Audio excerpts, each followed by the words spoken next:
628. 628. Yeah, 45 they call it. Oh,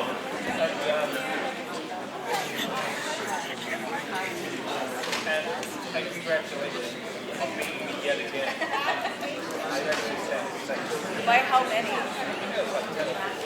Really? I thought it was like you should go to the list, and I'm like, this sounds like okay. But I feel like, I just remember this thing, I go, yeah, I agree. Yeah, that could be. Yeah, that could be a bias for sure.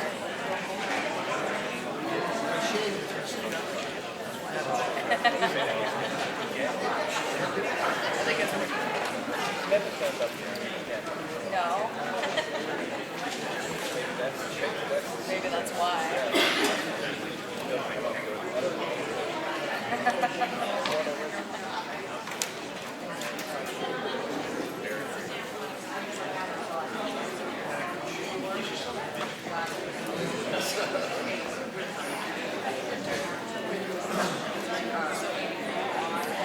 I think I read through.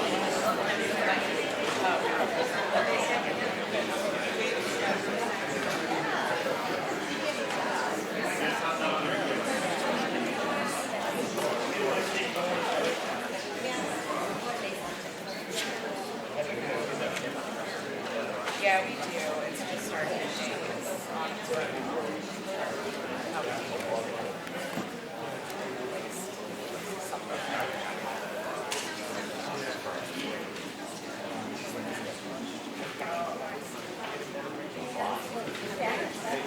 Oh, government, local government.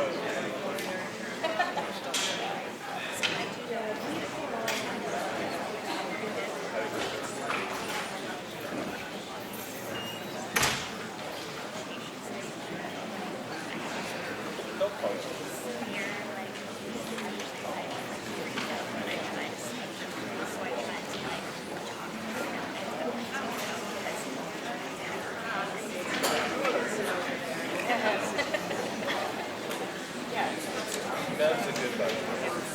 Sit with the library. I don't know. She's sitting there. But somebody doesn't have it. They would have. I know. You can tell him about it at 9 o'clock tonight when we're still sitting here.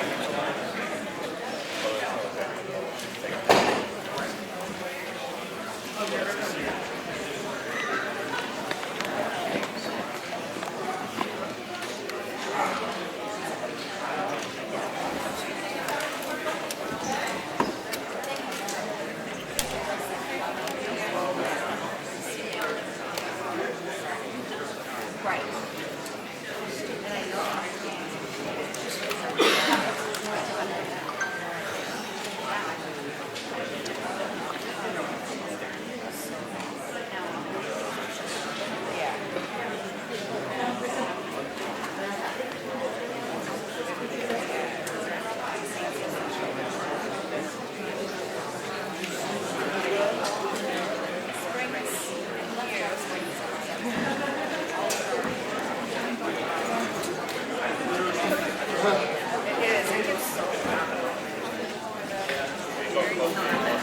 Did it? Move down one. Do you want to sit? That's fine.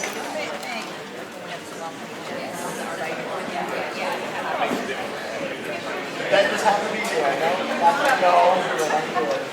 Good evening, everybody. If you are all signed in, could you please find a seat because we are going to get started. It is 6:30. And you all know how I like to keep things on schedule.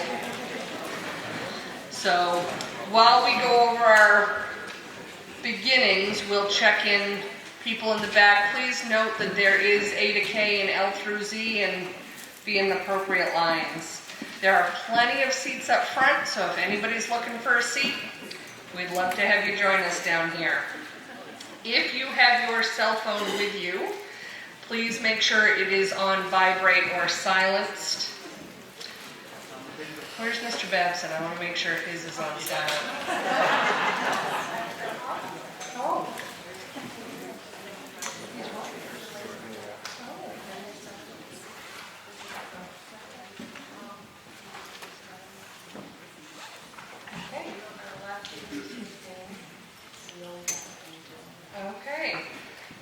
Good to know. Mr. Babson is not going to join us tonight. That's unfortunate. I look forward to our little tete-a-tete each year. So anybody else though, please make sure your phones are silenced or on vibrate. If you could all stand and join me for the pledge to the flag. I pledge allegiance to the flag of the United States of America and to the republic for which it stands, one nation, under God, indivisible, with liberty and justice for all. Thank you. Before we get underway, I just always want to take a moment to thank all the people that it takes to put this together. Yesterday, obviously, was a very long day for those of us who were here, but please also note all the people that were here even before us. So a big thank you to the town clerk's office, specifically Kelly Skehan, who is our chaos coordinator and makes sure everything goes off without a hitch. Our selectman's office, because they have to be here as well, and they put a lot of time and effort into the smooth running of the day. Our town administrator, our public works director, and the highway crew for all the work that it takes to set up both for the town elections and for the town meeting. It's a quick turnover between the two. At this point, I would like to do some introductions. I will start to my left where we have our town clerk and tax collector, Kelly Skehan. Beyond that, we have our selectmen. We have our chairman, Jonathan Smith, with a little wave. Our selectman, Sue Simpson, and selectman Martha Eldridge. Beyond that, we have our town administrator, Matt Sawyer, our public works director, TJ Eldridge, and our town attorney, Huddy Grandy. To my right, we have our budget committee. I will introduce our budget committee chair, Joe Goss, and he can introduce his committee. Joe Goss, then I'll let each individual introduce themselves. Dallas, am I? Right, please. Bobby Rokes. Jennifer Brown. Kristen Miller. Susan McGuire Doyle. Lynn Parker. Thank you. Everyone should have received a town report. That is the book in the back. You also received a voter card. This is this blue placard here. And the guidelines for town meeting when you checked in. So if you flip up your voter card, you can take a look at our guidelines. I'll go through very quickly. These are the same guidelines we've had since 2008, but if there are any questions, please feel free to ask. Registered voters, you must possess one of these blue placards to be able to speak or to vote. Speakers must go up to the microphone. I must recognize you. Please, the only exception for being at a microphone is to move or second an article, but we do still need to know who you are. Please make sure you state your name when you're called upon to speak, and please make sure you're addressing all comments through me. We don't do any cross debate or discussions amongst each other. Please refrain from using the names of others. Of course, no name calling or foul or abusive language. Only one person may speak at a time.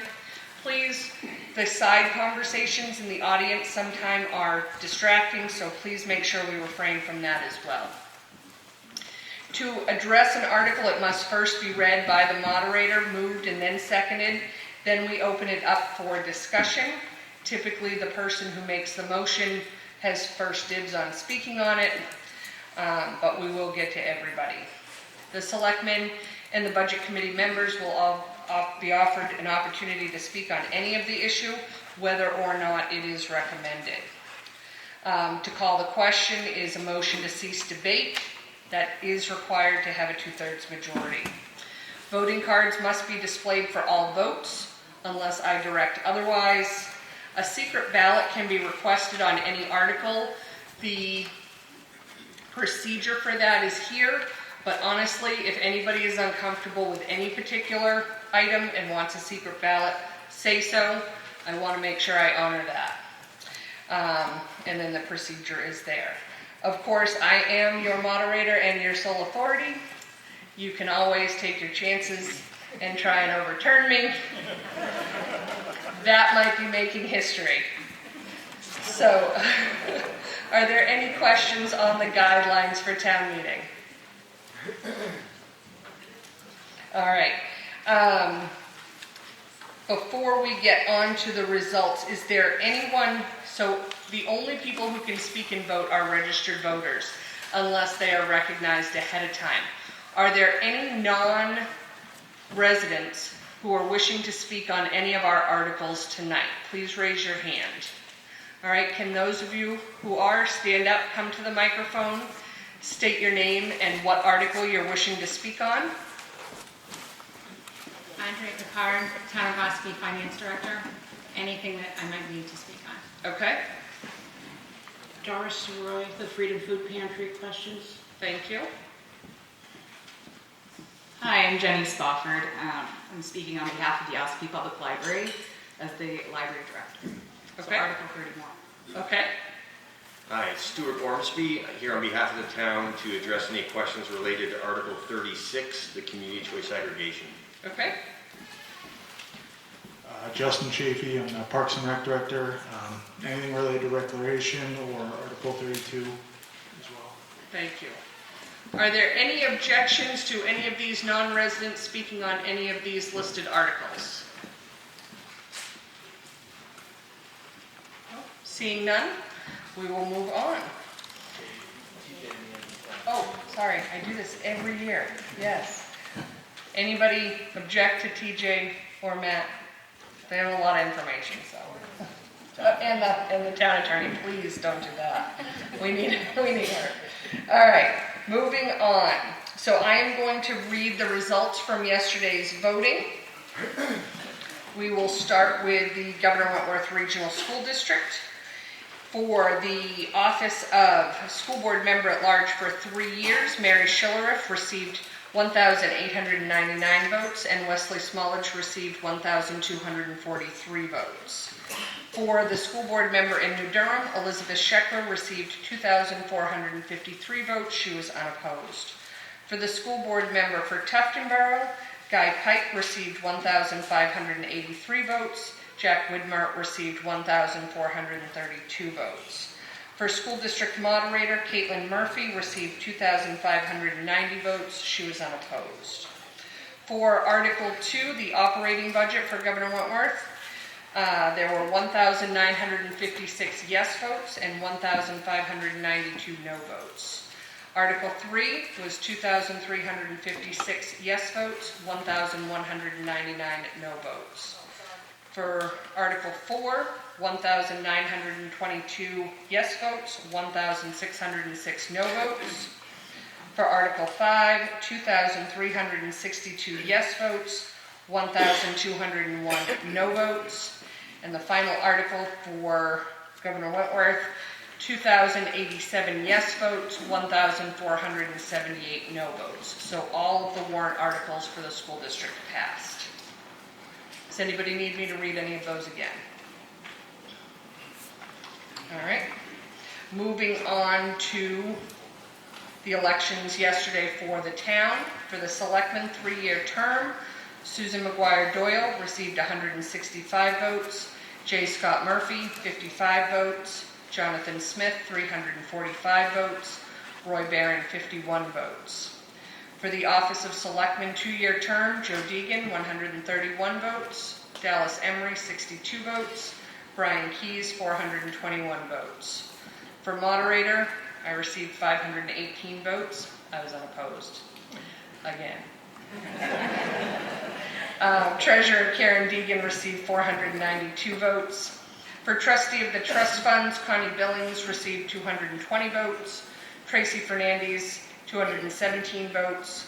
Brenda Golden Hallisey, 87 votes. For cemetery trustee, there was no one running, and Katie was elected via write-in, and she accepted. For library trustee, Carl Tyler received 365 votes, Lisa Burke 399 votes. For supervisor of the checklist, Carl Tyler received 476 votes. For budget committee member, Crystal Eldridge, 440 votes, Kate Alexander 348 votes. For planning board, Connie Billings 352 votes, Kate Alexander 372 votes, Zoning Board of Adjustment, Dallas Emery, 343 votes. David Doyle, 381 votes. Anybody need any of those repeated? Marie, Lois, please join us in the front row. Thank you. For the zoning questions, I'm not going to read each of the numbers unless anybody wants any of them specifically read, but all of the zoning questions were voted in the affirmative. So all yes. Any questions on any of the results of the election yesterday? No? Okay. The swearing in of those new officers will be held on March 18th at 5:30 here in the Town Hall gym. Before we get started, I'm going to turn it over to Chairman Jonathan Smith. Hello, everyone. You should have a sheet of paper, which is just a reading if you'd like to follow along. Greetings, everyone. Let me commence by sharing a profound yet simple quote from Thomas Jefferson. To learn, you have to listen. To improve, you have to try. If each of us, whether in the capacity of an elected official or a member of the legislative body, internalizes this sentiment, the potential for our future is great. The budget under review today represents a remarkable compromise between the imperative needs of our town for efficient and effective operation and the fiscal responsibility owed to our taxpayers. Such compromises are never easy to achieve. It has taken numerous budget meetings and a public hearing to bring us to this juncture. The formidable challenge of inflation, which affects our daily lives, similarly impacts the operations of our town. This budget strives to address the needs of our dedicated workforce, invest in our future, all while considering the financial burden on taxpayers. I implore each of you to carefully consider every aspect of the budget and warrant articles so that as a community we can build towards a brighter future for all. With that closing, I would just like to acknowledge Martha Eldridge. She has served this town over the decades in multiple forms, and most recently she completed her second term as selectman, and she will be missed, and I just ask everyone to give her a round of applause and thanks.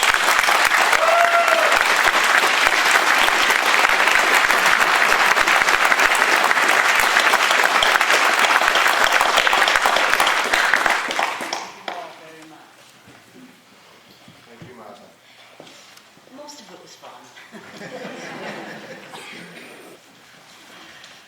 All right, thank you. So we are going to get started. We have a request right off the bat to begin by making a motion. There has been a motion made to amend our agenda. Typically, we go in order. If you all turn to the yellow sheets in the back of your book, we start with Article 18 because we voted on all of those other zoning articles yesterday. The motion has been made for two changes to be made.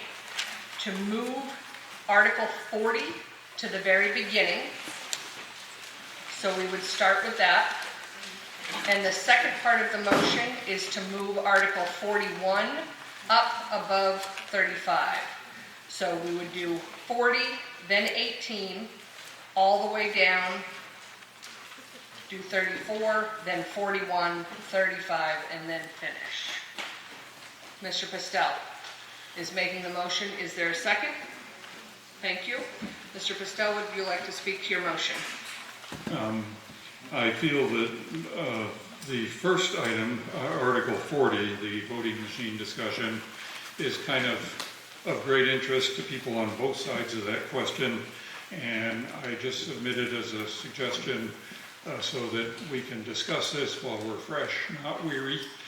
And also anyone who's a single issue person, and really that's the only reason they're here, if they felt like it, they could leave, but I recommend you stay for the whole thing. Small d democracy is wonderful. And then the second one is purely housekeeping. I actually was requested to add that to my motion because it will fall into the flow around the discussion of the union contract, which immediately precedes where I want to move that to.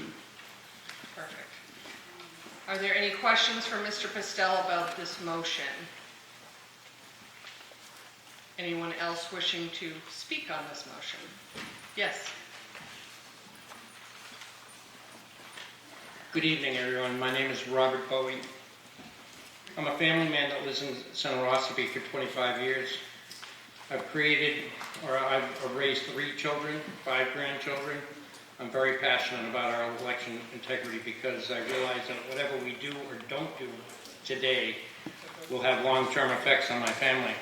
Mr. Bowie, we are just talking about changing the order of the agenda. Yes, all right. Is there anybody wishing to ask any other questions relative to changing the agenda? Because we need to vote to change the agenda. All those in favor of moving 40 up and 41 up as well? Thank you. All those opposed? Thank you. This passes. We will open by starting with Article 40.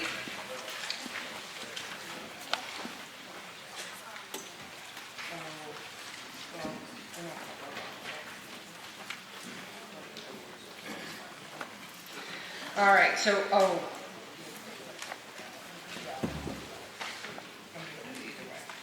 All right, so Article 40, discontinue voting machines. Shall the following provisions pertaining to elections be adopted?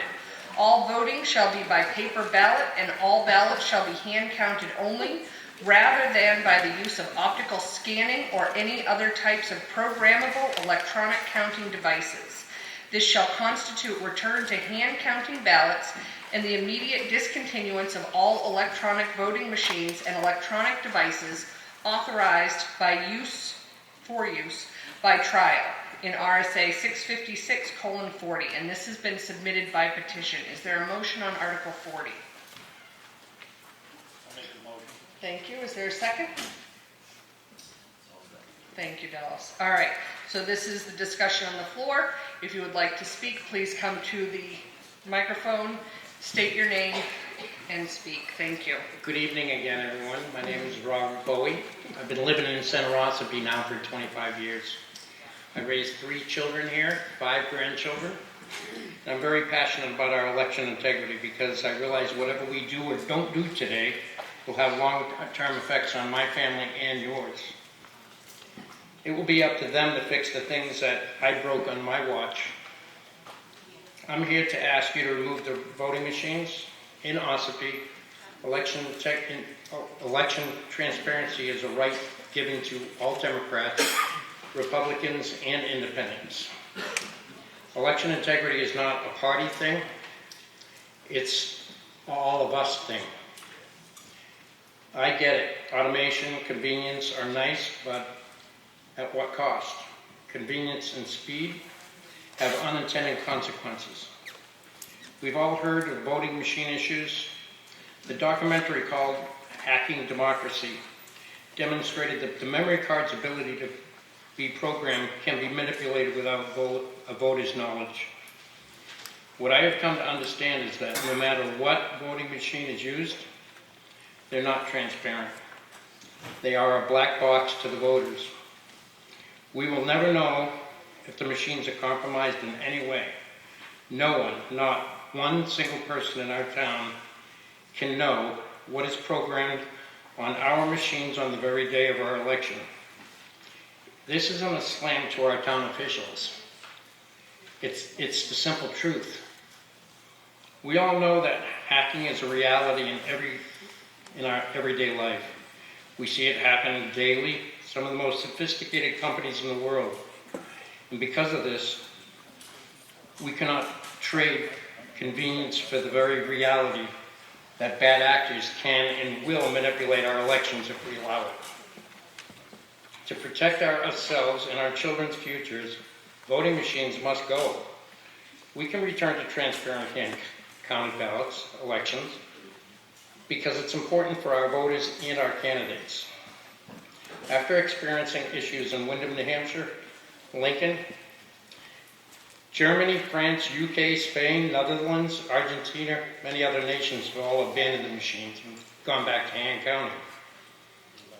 They know their elections are more secure now with a hand count over the machines with proper planning and accomplishment, and they do this in a single day. We all have the need to have to trust our voting and our counting process. We recognize that moving to hand counting will take volunteers to support our election team. To date, I have collected 300 names of people that are willing to step up and support our clerks, moderators, selectmen. I'm confident that the drive right now, we're going to have 1,000. We have more people that want to step up than ever before. Respectfully, I'm asking everyone here to return our elections to our very founding living document, our Constitution, in the way it describes, completely transparent, sorted by hand, hand-counted ballots for all to observe. I can't trust the machines, and neither can you. Nobody knows when that zip drive is put in that machine what was on that drive. There isn't one person here that is an IT tech that can say that that thing doesn't have a virus. Or there's not one person here that can take apart that machine and tell us it doesn't transmit by satellite, Wi-Fi, or anything like that. We have to trust the machine. But we know machines can be hacked. And we know that a community working together, all hand counting ballots, no matter what side of the fence you're on, whether you're a Democrat, Republican, Independent, it brings people closer together instead of a machine that separates us apart and we don't communicate. We all need to bring communication back to our town. Our children are at the very stake. If we watch what's happening in this country, this isn't just a game. This is reality. And reality says this country's in trouble. There's a lot of countries that want to bring us ill harm. And maybe it might be by election. So I ask everybody to seriously consider this. I put a lot into this program. I'm also a member of New Hampshire Voter Integrity Group. We are the ones that audited Wyndham, New Hampshire. We are the ones that found the errors. We are the ones that also discovered Arizona. You know, ballots missed wrong size, whatever it does. We run into trouble with machines. We can do this as a community. We're all here tonight. Every one of us. We all want the same thing. We want the same thing for our kids, and we want the same thing for our grandkids. It's time to seriously consider that. I thank everybody for listening, and I hope you make a good decision. Thank you. Mr. Lang. Gordon Lang, Ossipee. I share your interest and desire for voter and the integrity of our vote counts. I happen to believe that doing away with our vote counting machines would be a terrible mistake. I think the best way to ensure our integrity is to keep them. We've proven this over and over again. I still think it's important that we verify these counts periodically, which we do, both at the state level and the local level. Every time there's a recount, the Secretary of State is going through checks every election. And over again, we have proven that hand counting is less accurate than machine counting, at least with the machines that we're using. I can't say what's happening in other states, but within this state and within this town, I have full confidence in our integrity. I'm also a stickler for accuracy. I'm a math geek from way back. I got my math award in high school, as the top math geek there.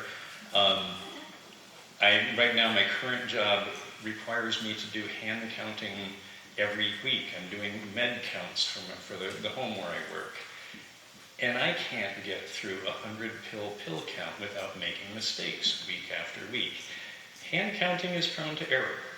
And even for a stickler for accuracy like me, I think we've got the good system and keep doing the good work, moderator and supervisor of the checklist. Thank you. Thank you. Mr. Merrow? Thank you. My name is Harry Merrow, and I was first selectman here in 1998, so I'm older than some people. But we didn't have a machine then. We hand counted. And I want to tell you, it was no fun. We were here lots of times till almost midnight. You'd be counting all these little boys. You get them in the wrong piles. You have to move them. You have to move them back and so forth. So finally we got a voting machine. And one of the reasons, one thing about this voting machine, it's not connected to any outside source. All of the material stays right here in the town. And if you can instead of staying here till midnight and making an untold amount of errors hand counting that you have to correct, now the moderator, Katie, gets them done in about, if you wait here, maybe 10 minutes, most of them are out, unless you got 2 ballots in here. We've tested these periodically. We tested them always before an election. Kelly always handled that, and she did a very good job. And I think we'd be taking a step backwards if we voted this in. Thank you. Ms. Murray. Hey, Madam Moderator. Marie McCondy, Center Ossipee. Bear with me. I may be a little tired today. I was at the elections yesterday till 10 past 10. It took, I don't know, probably about a half an hour, 45 minutes to get the results, and then another half an hour to count the ballots, and then it took another 2 hours to count 60 handwritten ballots. So we had to wait around for 2 hours to count 60 ballots because everything has to be written down, checked off. You take one ballot, you write everyone's name that's on the ballot. You put a mark next to everyone's name that got a vote, all the warrant articles, and then you go to the next ballot. It took 2 hours, give or take. That was only 60. If we had to count all 600 and something ballots that came in, I don't know what time we'd be here till. And that's only on a local level. If you're doing it on a general election, I can't imagine what time you'd be here till. And not only that, all of the people that are saying that they're going to be here and they would like to help and they would, I didn't see one person last night sitting around seeing what happened except for Connie, who wanted to see what the numbers were. But there was nobody sitting around showing any interest on how it got done or who was doing what. I'm sure they were all home where they should have been, trusting the people that run the election to do it the right way. If you have a concern, come, sit, watch. You're more than welcome to stay. But I don't think that doing away with the box is going to benefit the town. It's just going to make more people go, I'm good, I'm going to stay home. You know, I mean, and Katie and Jesse, I'm tired. Katie and Jesse, they've been doing this for years, and it still took them 2 hours. I can't imagine anyone new coming into it doing it any faster than what they do. So I would hope that you would vote to keep the boxes the way they are, the electric boxes. What are they called? They're voting machines. Keep them here. I'm tired. I don't want to stay past 10. I just want to clarify what Marie's speaking about. So when we have elections, we allow for anybody who wishes to have their ballot hand counted to put it in a separate slot. And so the majority of the ballots went through the machine yesterday, but a number of them were put in the hand counted slot, either because they wished to be hand counted or because they weren't the right material. Some of our absentee ballots were not on the card stock. And so that's what she's referencing. There were about 60 ballots that had to be hand counted yesterday. So that's just what she's referencing. Is there anyone else wishing to, Mr. Bowie? One last point I'd like to make for everybody. The zip drive that we put in this machine is a third party. It's not any of our townspeople. We have a third party out there somewhere that programs that zip drive. And that zip drive gets installed in our machine, and there isn't one of us in this room today that can verify and tell you what's on that zip drive before it goes in that machine. Just keep that in mind. It's a third party. Mr. Castell? I'm sure someone with more technical expertise could address what he just said better than I, but you know, the software that's in your car, you don't know what's in there either, but you drive the car every day, you trust your life to it. There are systems set up to make things right, And one of the most meticulously done systems is in terms of voting hardware and software. It's ridiculous what you're proposing and the level of mistrust. That's what certification is for, and supervision and overlook. And then finally, I'd just like to point out that, as already pointed out, there's lots of check and cross-check as the votes are processed. There is hand counting done, I know, because I'm one of the people doing part of it as a supervisor of the checklist, where we manually count the number of voters, how many from which party, etc., and cross-check it with the machine results to make sure it makes sense. There's a lot of work that goes into it. And finally, if humans were that reliable, that accurate, that predictable, and that wonderful, we never would have bothered inventing the cash register or the calculator. I just want to reiterate, though, all comments through the moderator, please, and we're not talking to each other, we're just talking about the warrant articles. Is there any other debate or discussion relative to Article 40? Yes, and okay, if there's no other debate, we don't need to call the question, but I just want to make sure everybody gets heard. All right. So seeing that there's no other debate or discussion, we will come to a vote on Article 40. Discontinue voting machines. Shall the following provisions pertaining to elections be adopted?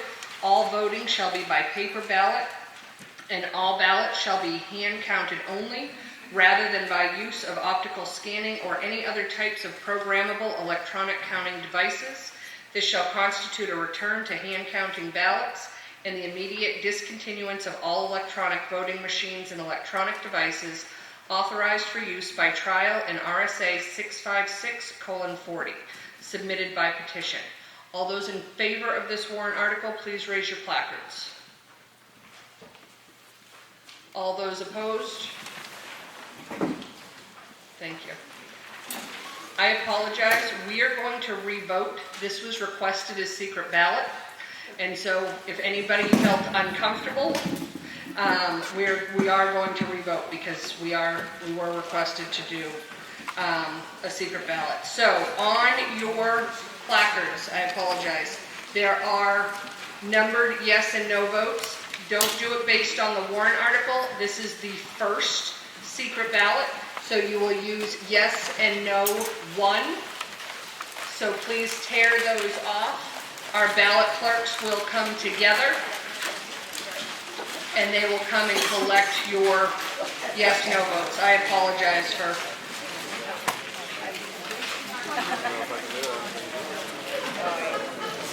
It is never a waste of time to follow the process.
All right, so if you are in favor, you have your yes. If you are opposed, you have your no.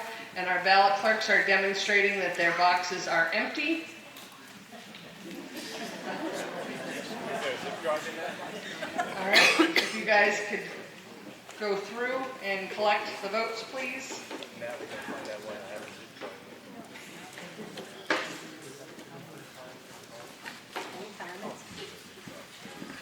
Can we time this and see all of the places?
vote collected, please raise your hand so they know to come see you.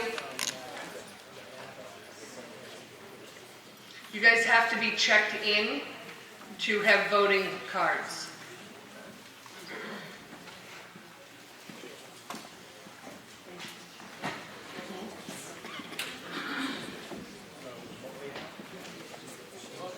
I think so. I think so. Next one's up. Yeah.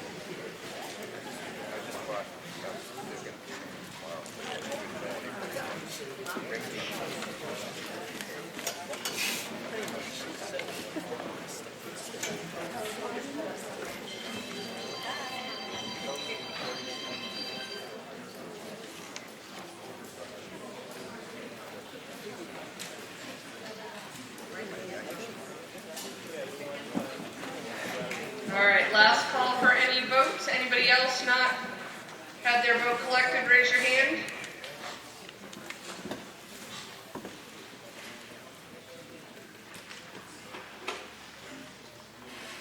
All right, so our ballot clerks will spend some time counting the vote by hand. Yep, no machine for this. And while they do that, I just want to turn your attention to page 91. We are going to, once this vote takes place, we are going to move on to Article 18, which is our operating budget. And I just want to point out how we look at the operating budget. When we vote on the budget committee's recommended dollar amount. So you can see that where it says 2024 Selectmen recommended and 2024 Budget Committee recommended. So we will use that dollar amount in the Budget Committee recommended, and if there's anything that is amended, it needs to be amended in that column. There are not many discrepancies between the recommended budget from the Selectmen and from the Budget Committee, but I will point that out when we get to it. So if you want to take a few minutes to go through and look at those numbers and those line items while our ballot clerks are counting, it would be good to just familiarize yourself. You can see there's a change in the Life Ministries food pantry between the Selectmen recommended and Budget Committee recommended, the Freedom Food Pantry, and the General Assistance Welfare. Other than that, all of the recommended dollar amounts are the same.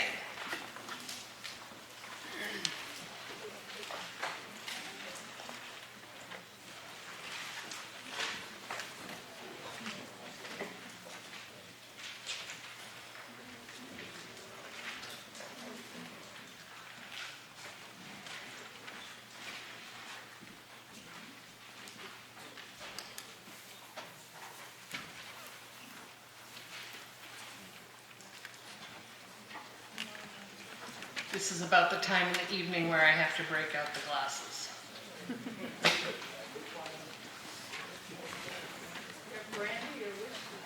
Say that again?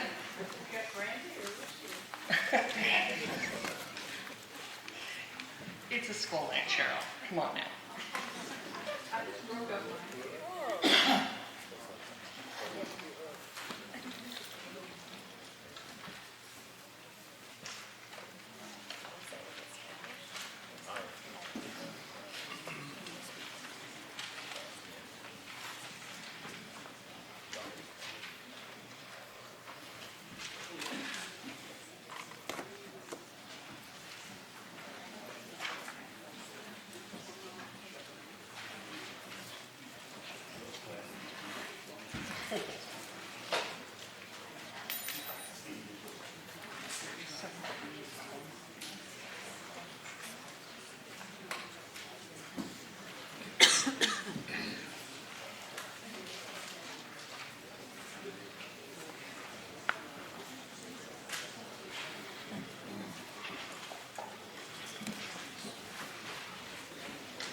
All right, so the results for Article 40, we have 27 yes, we have 116 no. Article 40 fails. Moving on to Article 18, the operating budget. To see if the town will vote to raise and appropriate the sum of $7,626,065 for general municipal operations. This article does not include appropriations contained in special or individual articles addressed separately. This is recommended by the Selectmen and recommended by the Budget Committee 7-1, and a majority vote is required. We will go through each of the line items one at a time and vote, and then we will vote on the total in its entirety at the end. Any amendments need to be made to the individual line item, and we will speak to it as we come to it. Are there any questions? Do I have a motion on Article 18? Thank you. Do I have a second? Thank you. All right, we will begin with the selectman's salary. And again, we go off the Budget Committee's recommended dollar amount. For $20,840, are there any questions or discussion on that dollar amount?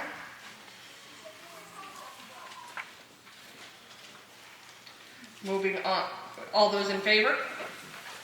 All those opposed? Thank you. This is difficult, these glasses. I'm getting old. All right. Town clerk and tax collector, moving on to $384,725. Any discussion? All those in favor? All those opposed? Thank you. That passes. For elections, $21,600. Any discussion or questions? Come to the microphone, please. State your name.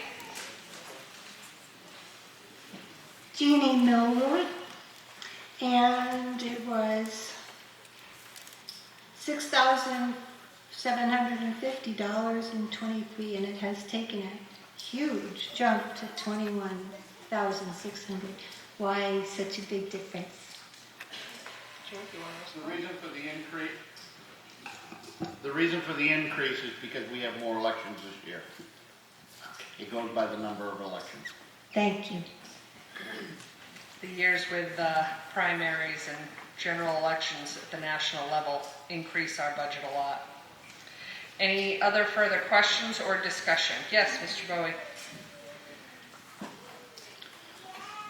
On the budget, I know that the town just recently began a new lease with a new excavator, and I don't see that here.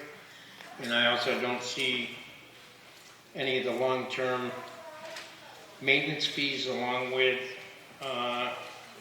any of the warranty fees. Relative to elections? Relative to our town budget. Okay, so when we'll go line item by line item, and at the end, if there's anything that you feel is missing, ask then. Okay? Thank you. Anything else on elections? All right. All those in favor? Thank you. All those opposed? That passes. Moving on to voter registration, $7,100. Questions or discussion? All those in favor? All those opposed? Thank you. That passes. For the Office of Treasurer, $8,395. Any discussion or questions? All those in favor? All those opposed? Thank you. That passes. For the Selectman's Office, $1,067,150. Any discussion or questions? Any selectmen wishing to, if you want to speak, go to the microphone and state your name. Thank you. Hi, Christy Jones, West Ossipee. I have a question because I'm not sure where the building inspector, where would he be in these categories? Okay. Yep, Matt? In that budget, the selectman's office, yes. Yeah. Any other discussion or questions? Mr. Lang? Is this basically a question of insurance costs? Matt? There is a little bit of that, but we have some other major factors. We have 53 pay weeks this year, which happens every few years. We have to budget for that. You're going to see that in some of the other budgets too. We also had an employee who was getting paid and overall compensated by 4 departments, which was an accounting nightmare.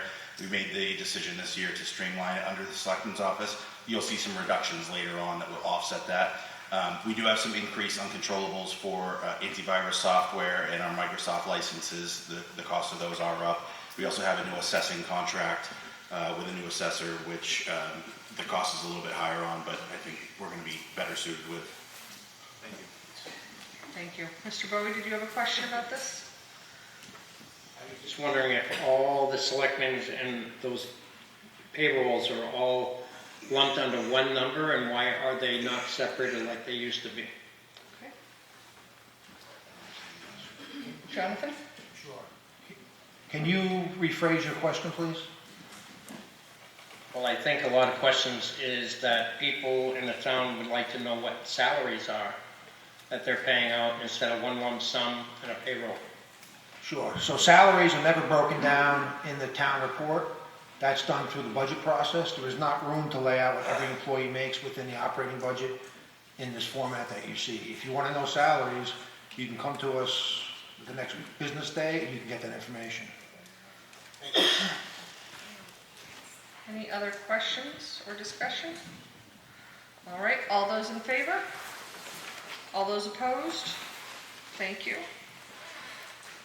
For economic development, $5,000. Any discussion? All those in favor? All those opposed? Thank you. For legal, $75,000. Any discussion? Greg Howard, West Ossipee. I guess my question is directed towards the selectmen in regards to this, is that we have this pretty significant increase, but I know correspondingly we've had a significant increase in dealing with zoning violations. So am I to assume that a large portion of this increase is to deal with the zoning violation issues? And then doesn't that also mean that you get cost recovery at the end once you win those cases? Jonathan? Thank you, Mr. Howard. Yes, you are 100% correct. Zoning enforcement is being done and it's followed through, and we do recover many of those costs through the court process. Thank you. Any other questions or discussion on this line item? All those in favor? All those opposed? Thank you. Planning Board, $11,750. Questions or discussion? All those in favor? All those opposed? Thank you. For the ZBA, $3,400. Any discussion? All those in favor? All those opposed? Thank you. Government buildings, $303,605. Any discussion? Yes, Mr. Fishbein. Ash Fishbein, Ossipee. Madam Moderator, a little explanation as to where that money goes for 2024. Yeah, absolutely. TJ? So that budget I have right in front of me, a lot of it, we have I believe 2 or 3 3 employees in there, 1 full-time, 2 part-time. A lot of that goes to your sidewalks, maintaining your sidewalks, pretty much care of all the buildings, the gas and diesel for all the buildings, as far as heating oil, propane, stuff like that, electric, sewer rent, and the dam maintenance is also in there. DAM.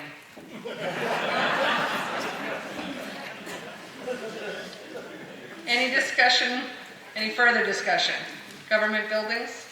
All those in favor? All those opposed? Thank you. Trustee of the trust fund, $7,040. Any discussion? All those in favor? All those opposed? Thank you.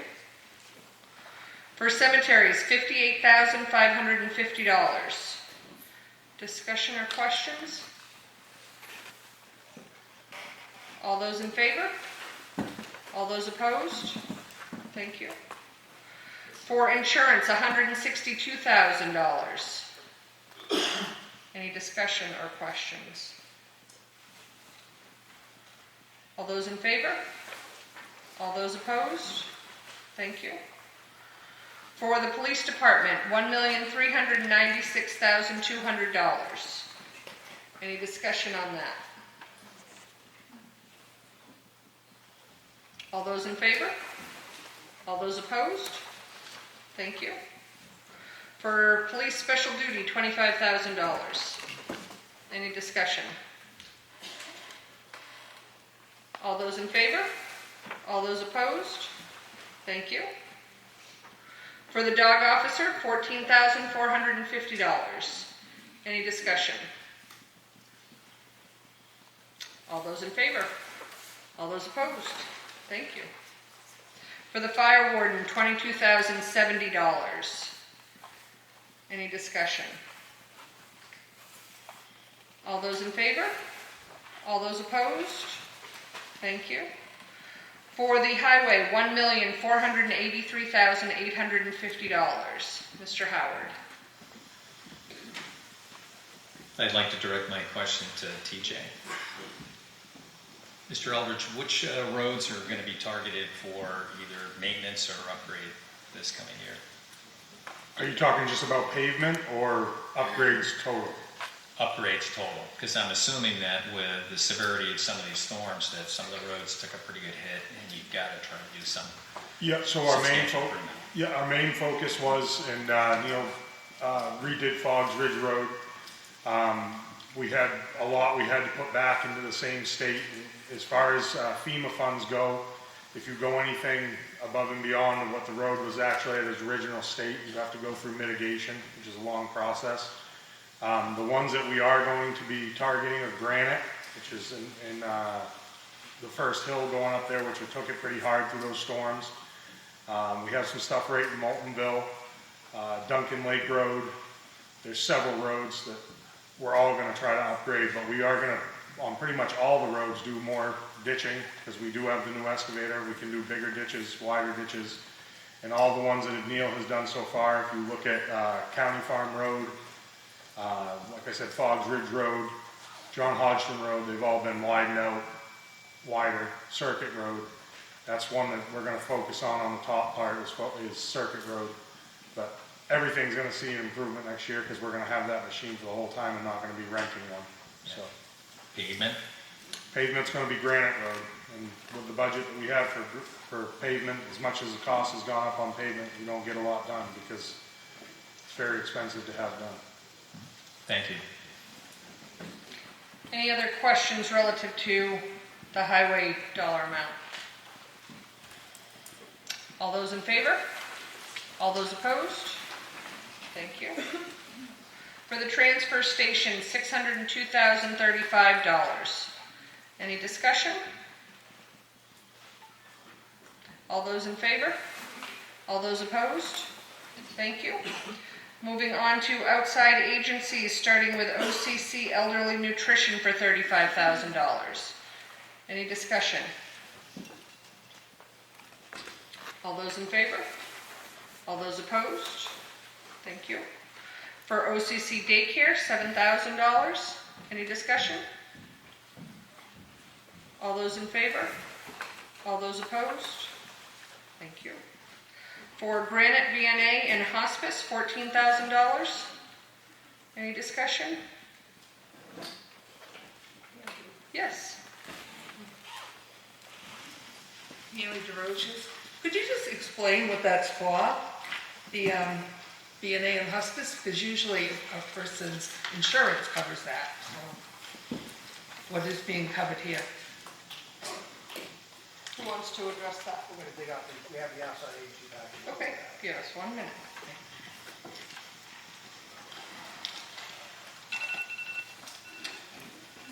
Thank you for the question. So they provide services that are not covered by insurance, or those that don't have the means. That's in their core mission. So.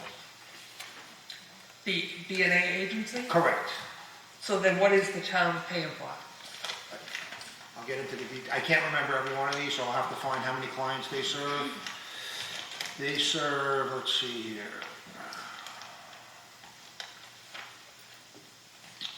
They served 220 Ossipee clients for the previous tax year. So they come up with a formula and they break down cost of one unit of service is $210.39. And they come up with, they bring to us what they estimate that they need to cover those services to our Ossipee residents, and that's what we approve. So any Ossipee resident that doesn't have the insurance can get those services? Correct. This money only goes for Ossipee residents, correct. Okay, thank you. Thank you. Thank you. Any other questions? Ms. Lang? Question. I'd just like to say that this is an invaluable service. If you need it, it's priceless. Don't cut it short. Thank you. Any other questions or discussion? All those in favor? All those opposed? Thank you. For Northern Human Services, $4,425. Any discussion?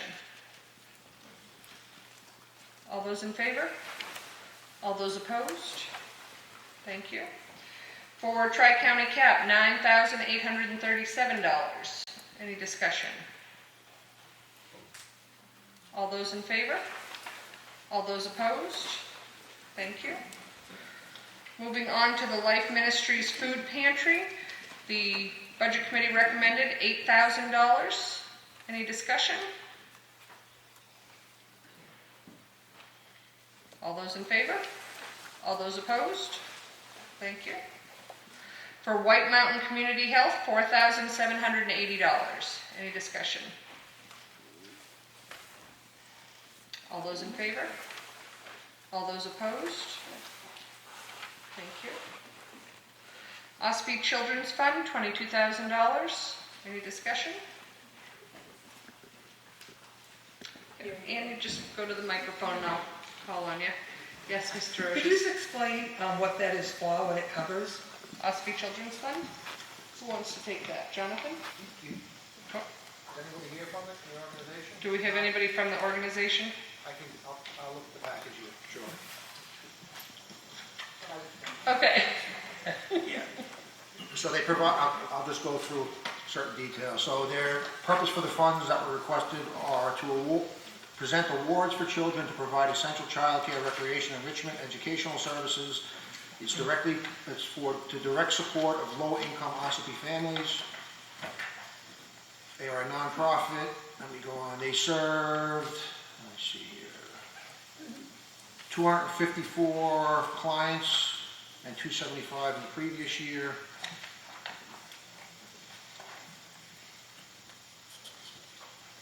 %79% of their total services provided are to Ossipee kids, so which is a big number. And the other percent goes to other towns? Correct. We're only funding a small portion. They get funds from numerous other outside agencies. But why are we funding for other towns? We're not funding other towns.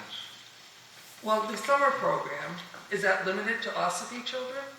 No, but the money that we allocate is only provided, again, they provide a formula for how many kids they serve. The money's allocated based on the number of Ossipee kids that they serve. They get money from other towns that serve their own So children. the other towns pay Correct. Ossipee to... No.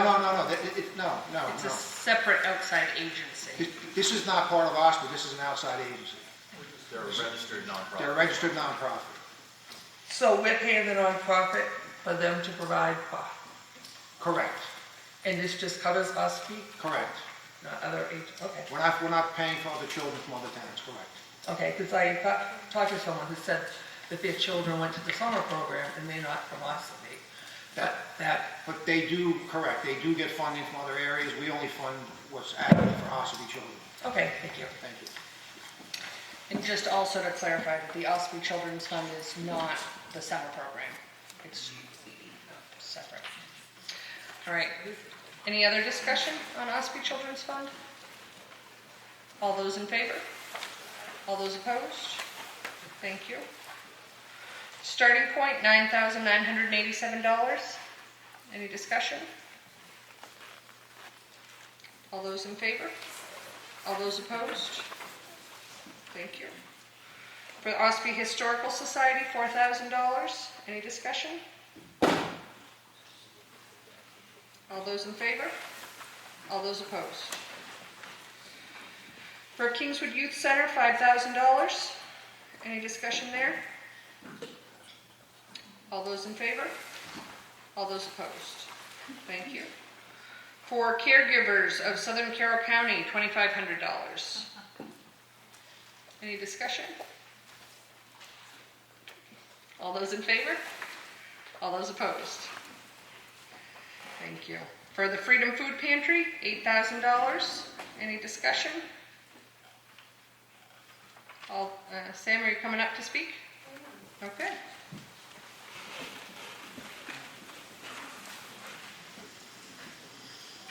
Can you explain the increase? State your name, please. Sam Martin, Center Ossipee. Thanks.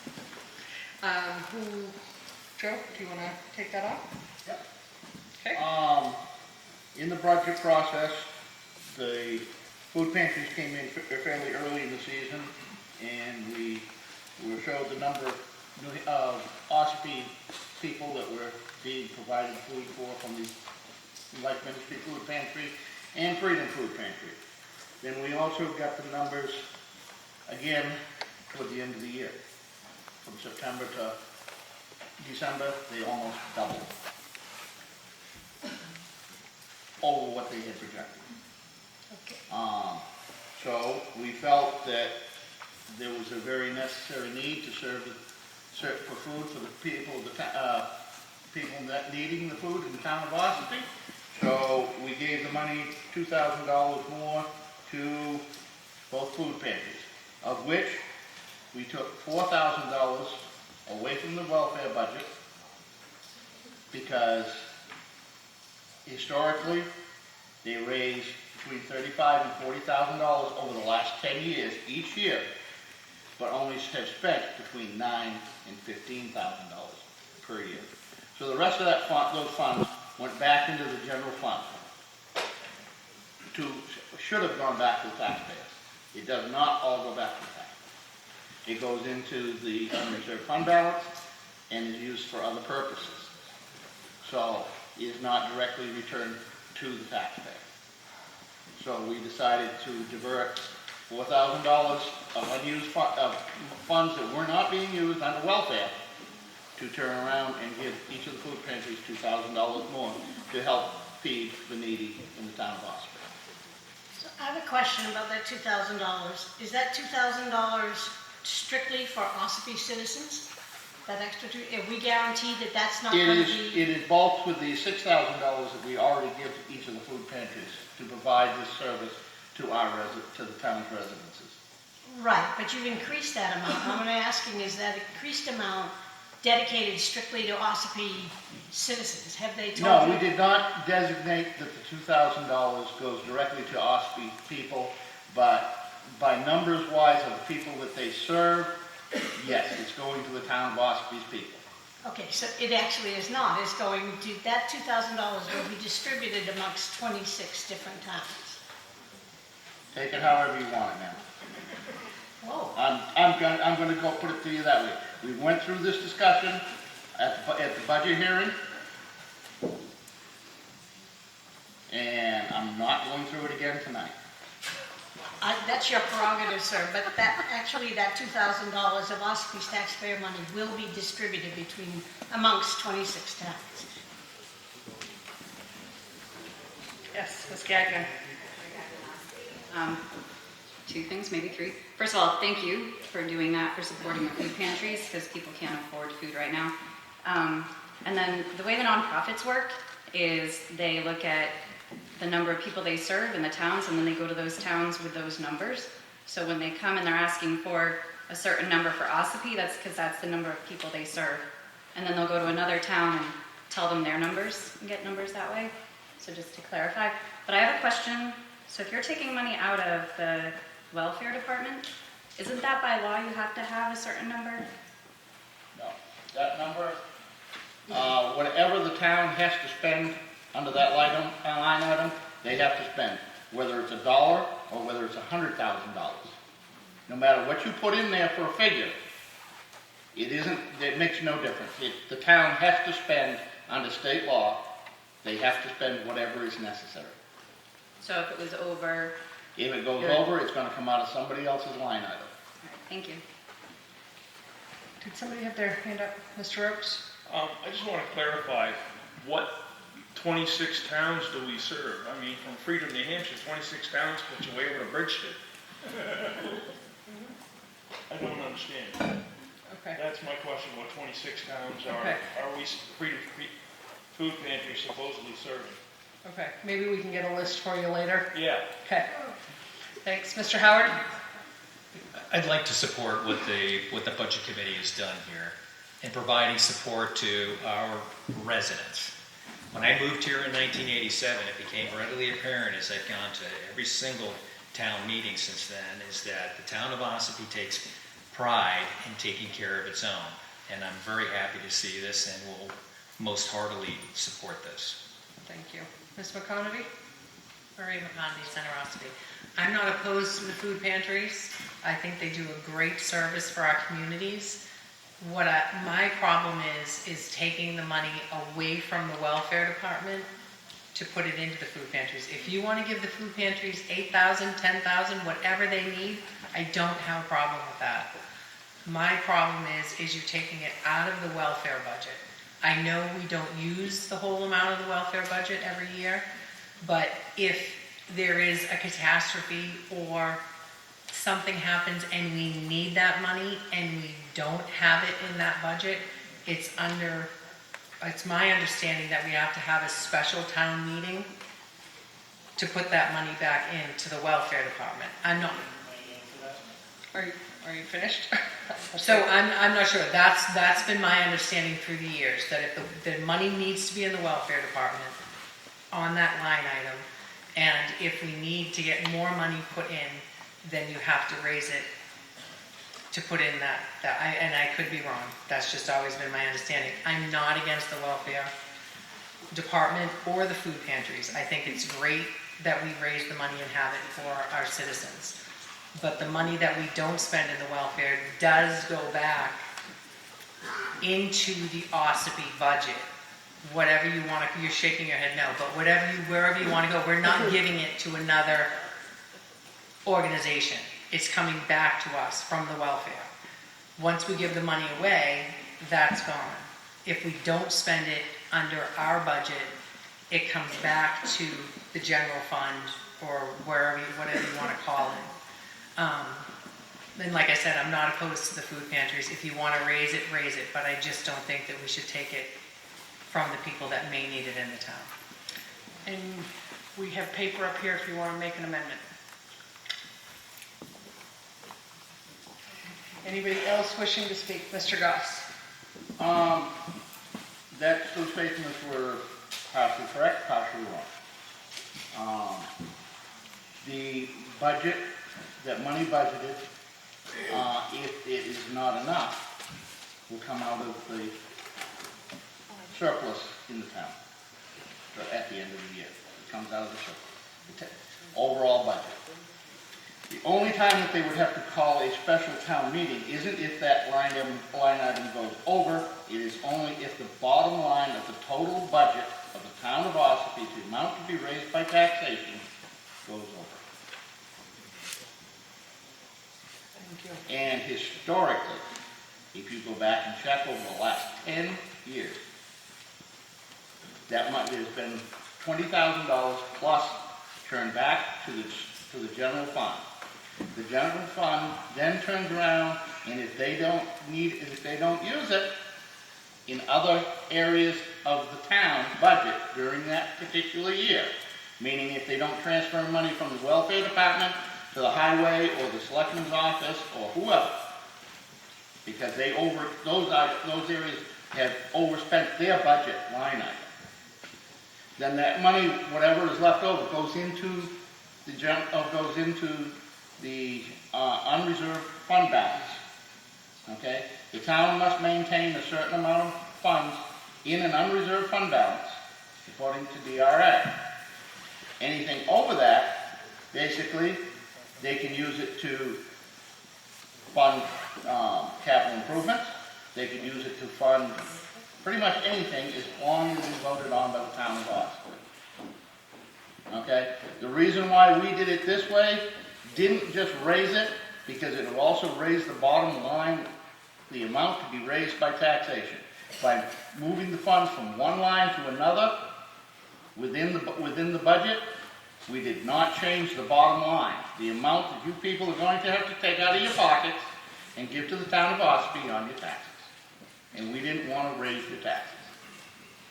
We figured that after the reval, taxpayers needed a break. And by you people, he means all of us. Any other discussion on this line item at $8,000? All those in favor? All those opposed? Thank you. Moving on to N 68 Hours of Hunger, $7,000. Any discussion? All those in favor? Oh. Okay. Ash has an amendment. Ash is making a motion to amend N 68-hour budget from $7,000 to $10,000. Is there a second? Thank you. Ash, would you like to speak to your amendment? Yeah, Madam Chair, thank you. Ash Fishbein, Ossipee. Try to not make this an advertisement, but we partnered last year at Hobbs Brewing Company with N68 Hours, and proudly we donated over 4,000 meals last year. We also raised over, I think it was about $2,500 in cash to help the N68 Hours organization. And one thing that we learned while we were doing this is that those meals are for kids from at the end of school on Friday, obviously till Monday, and with things becoming more and more tight, food insecurity is running rampant and getting worse. And to Joe Goss's concern of raising taxes, that isn't helping, I understand. But hopefully we don't squabble over feeding people here, but I see we might. One thing that I learned was they don't have a program in place for the summer. And they're finding a giant 2.5 to 3 month hole. And there's no program for it, zero. These kids end school on June 18th. They are on their own to figure it out, hopefully utilizing the programs we fund here. And that just killed me. While bringing boxes of food over last year, it tugged at my heartstrings to realize that the problem is obviously money, but also being able to do it anonymously. Kids get bags at school. Sure, people probably know what they're for, but it doesn't matter because kids don't judge other kids when it comes to things like that, typically speaking. But I'm asking the body here to find it in their hearts to raise this up, because I'm personally going to be working with them this year to try to find a way to get food to insecure families this summer and try to make that a program going forward. Thank you. Thank you. Mr. Goss? I don't have a problem with feeding the children at all. I do have a problem with is, right now that food is being distributed through the school when they're in session. And the logistics of them distributing this food when there is no school to deliver it. Has there been a plan as far as how to get this food distributed? Ms. Gagnon?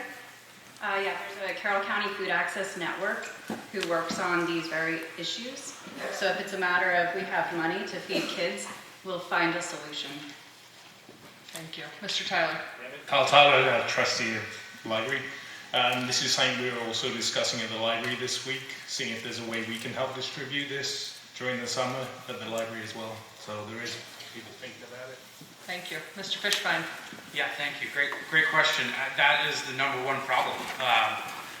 There's been a few ideas. Of course, anonymity is kind of important in it. So it's trying to figure out how to either have guidance counselors, have school nurses, have school bus drivers, have, and I understand there's contracts and unions and things that are involved in that, but the conversation is just that, utilizing infrastructure that's currently in place as well as joy and food access. So, yeah, I mean, that's a problem. It certainly is a problem. And I think actually that's the number one problem that we have to solve this year. Yes, Mr. Emery. I have no problem with 68 hours of hunger. I just wonder if they're going to live up to the name and end 68 hours of hunger. That they got a plan to end it. From what I see, we're going to add 10,000 on now, and it's in perpetuity until whenever. And it's on everybody else's taxes forever. It will never go away. So is there a plan to end this further on down the road? Because I see this as a starting point for 12,000 next year, 15,000, 20,000, and so on. And I have nothing against oblivion. I would donate completely. But to put on everybody's tax bill is a mistake. I think it should be donations. And that's my opinion of it. I understand we put 7,000 in there. I don't want to add more to it. I think that if that's the case, they can try to get donations from somewhere. Because I don't see this ending. I think our taxes are, we do an awful lot of social programs, and nothing ever goes away. It just continues. So I'm not for the extra 3,000 because they'll ask for another 3,000 next year, and they'll ask for another 3,000 year after that. And it'll just be perpetuity. Thank you. Mr. Moran? Eric Moran, Center Ossipee. What I do know is I work with a lot of folks, and I remember when COVID hit, I even personally delivered some of those 68 days of hunger. But the kids that need that food, their parents aren't here right now to vote. So I just want to speak up on behalf of those less fortunate children who really are not responsible for the families they're born in. And I think we have an obligation to make sure that no child in Ossipee goes hungry, ever. Thanks. Thank you. Mr. Fishbein?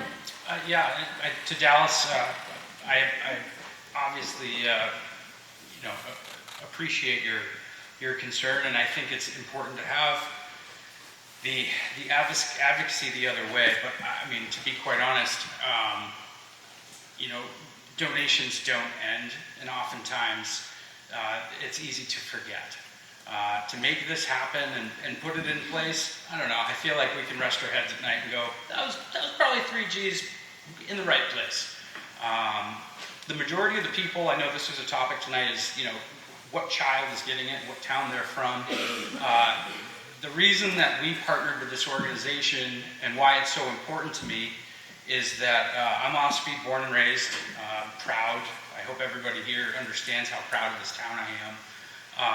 And it's my opportunity, honestly, to give back to kids here in this town, and the majority of the kids that benefit from N68 are Ossipee children. To your point, Dallas, I get it. I respect that about you, that you're quick to protect that and understand that. But I think we battle over, there's penny wise, pound foolish here, I think, a little bit. But thank you. Mr. Lang? I think that it's important that we don't confuse the problem that causes hunger with the hunger itself. The way you end hunger is you put food in bellies, and this will do that. We were able to do this during COVID. We got food delivered to kids by a variety of different means. I'm sure we can do it again. Thank you. Ms. Katie? In addition to Miss Katie, I'm the Reverend Mrs. Katie. Oh, okay. Good. And I would like to remind believers here, Jesus said, as you do to the least of these, you do to me. And if I have to pay a few more dollars in taxes to feed hungry children, I'll do it. And I donate, and I'll do it, because they are our future. And we need to make sure we take care of them. Thank you. Yes, Mr. Oakes? To speak to 68 hours of hunger, I work for TurboCam, and we are very involved in that. It's a great program. What I would challenge Ash with is when you come back next year and ask for $3,000, let us know how you make out. It's a great idea over the summer. It really needs to happen. Thank you. Any other discussion on the amendment to increase 7,000 to 10,000? Any other discussion on the amendment? So we're going to vote on the amendment to increase the amount. All those in favor? Thank you.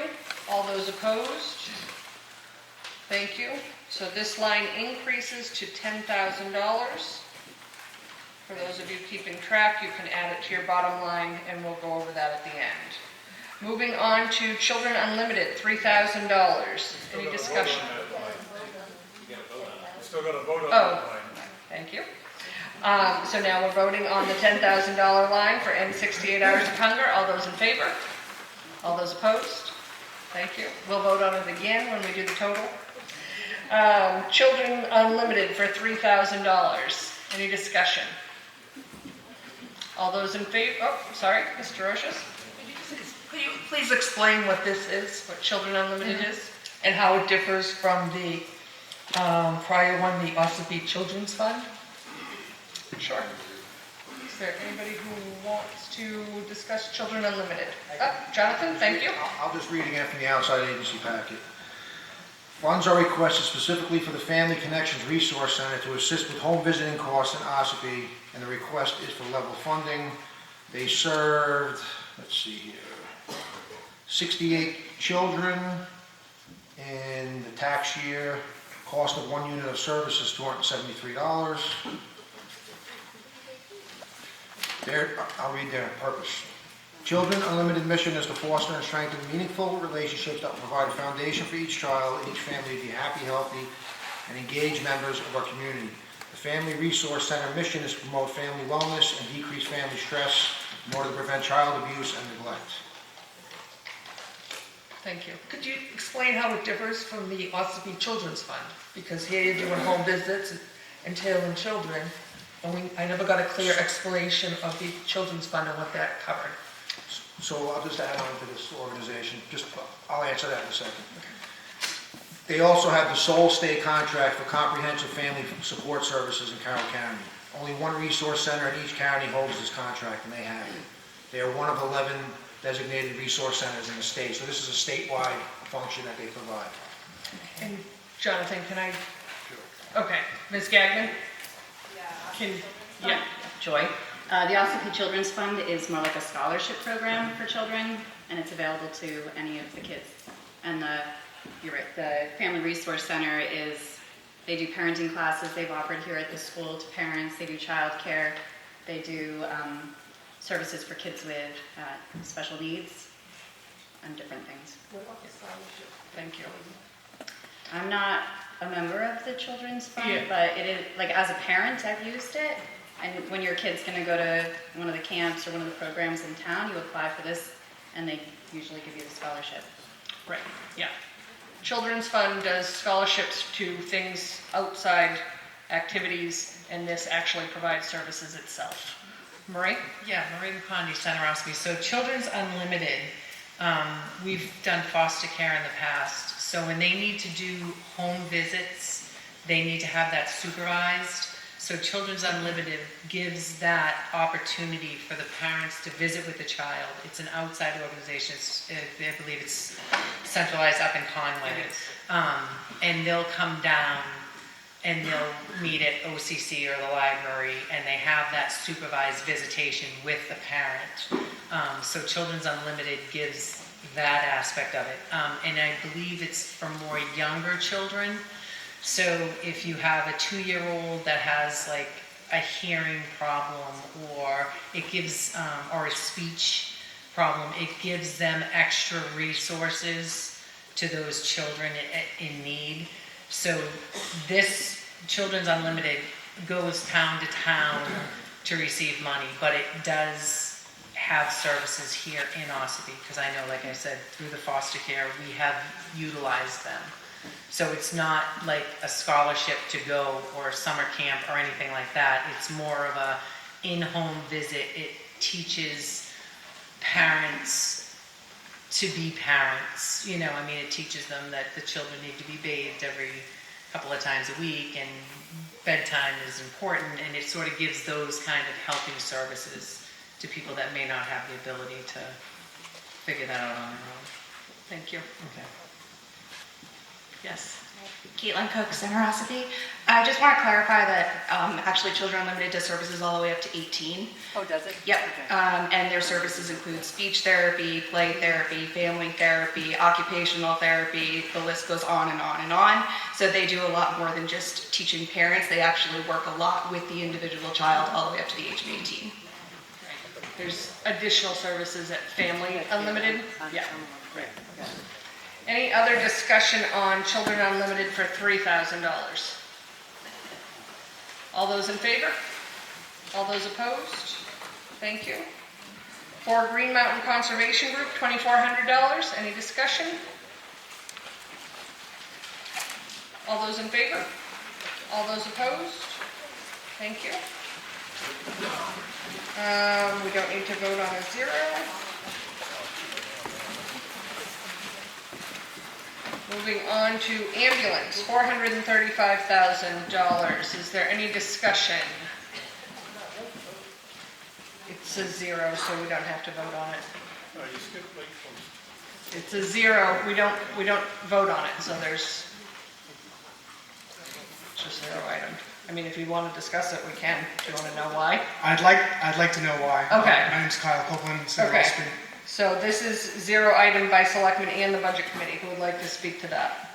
Joe? They didn't ask for any money. And Jonathan? Hello. They are a defunct organization. They don't exist anymore. They couldn't get volunteers. So they didn't ask money because it's no more in existence. That's scary because they did a lot of good work for Ossipee Lake. Thank you. Moving on to the ambulance, $435,000. Any discussion? Again, could you explain? Start with your name, please. Oh, sorry, Mary DeRosiers. Why, what that is? Is that a contract with the ambulance company? Because ambulance rides get billed through insurance, and this seems like an excessive amount if insurance can be billed. Who would like to address that? Jonathan? Thank you for the question. It's a cooperative with 6 towns, and this is far cheaper than having our own ambulance service. So, how many towns? 6? I believe 6. And each one pays this amount? They pay a portion based on the number of calls, and it's reassessed, is it yearly? Reassessed yearly based on the number of calls. Do they not bill insurance? They bill insurance. But there is an agreement, I think part of the contract is they bill insurance, but if the person does not have the ability to pay, they do not pursue the cost. I just find that very excessive, especially if you're talking from so many other towns. It's 24/7, they have paramedics on board, that's actually very cheap, what we pay for ambulance service, especially with the Route 16 corridor that we deal with here. Okay. Any other discussion? Mr. Rhodes? People, they're there 24/7. All right, just they might not get a call for 4 or 5 days, but they've got to be paid. The light's got to be paid. The ambulance has got to be fixed. There's maintenance costs. You can't bill the insurance for that. Any other discussion on the ambulance?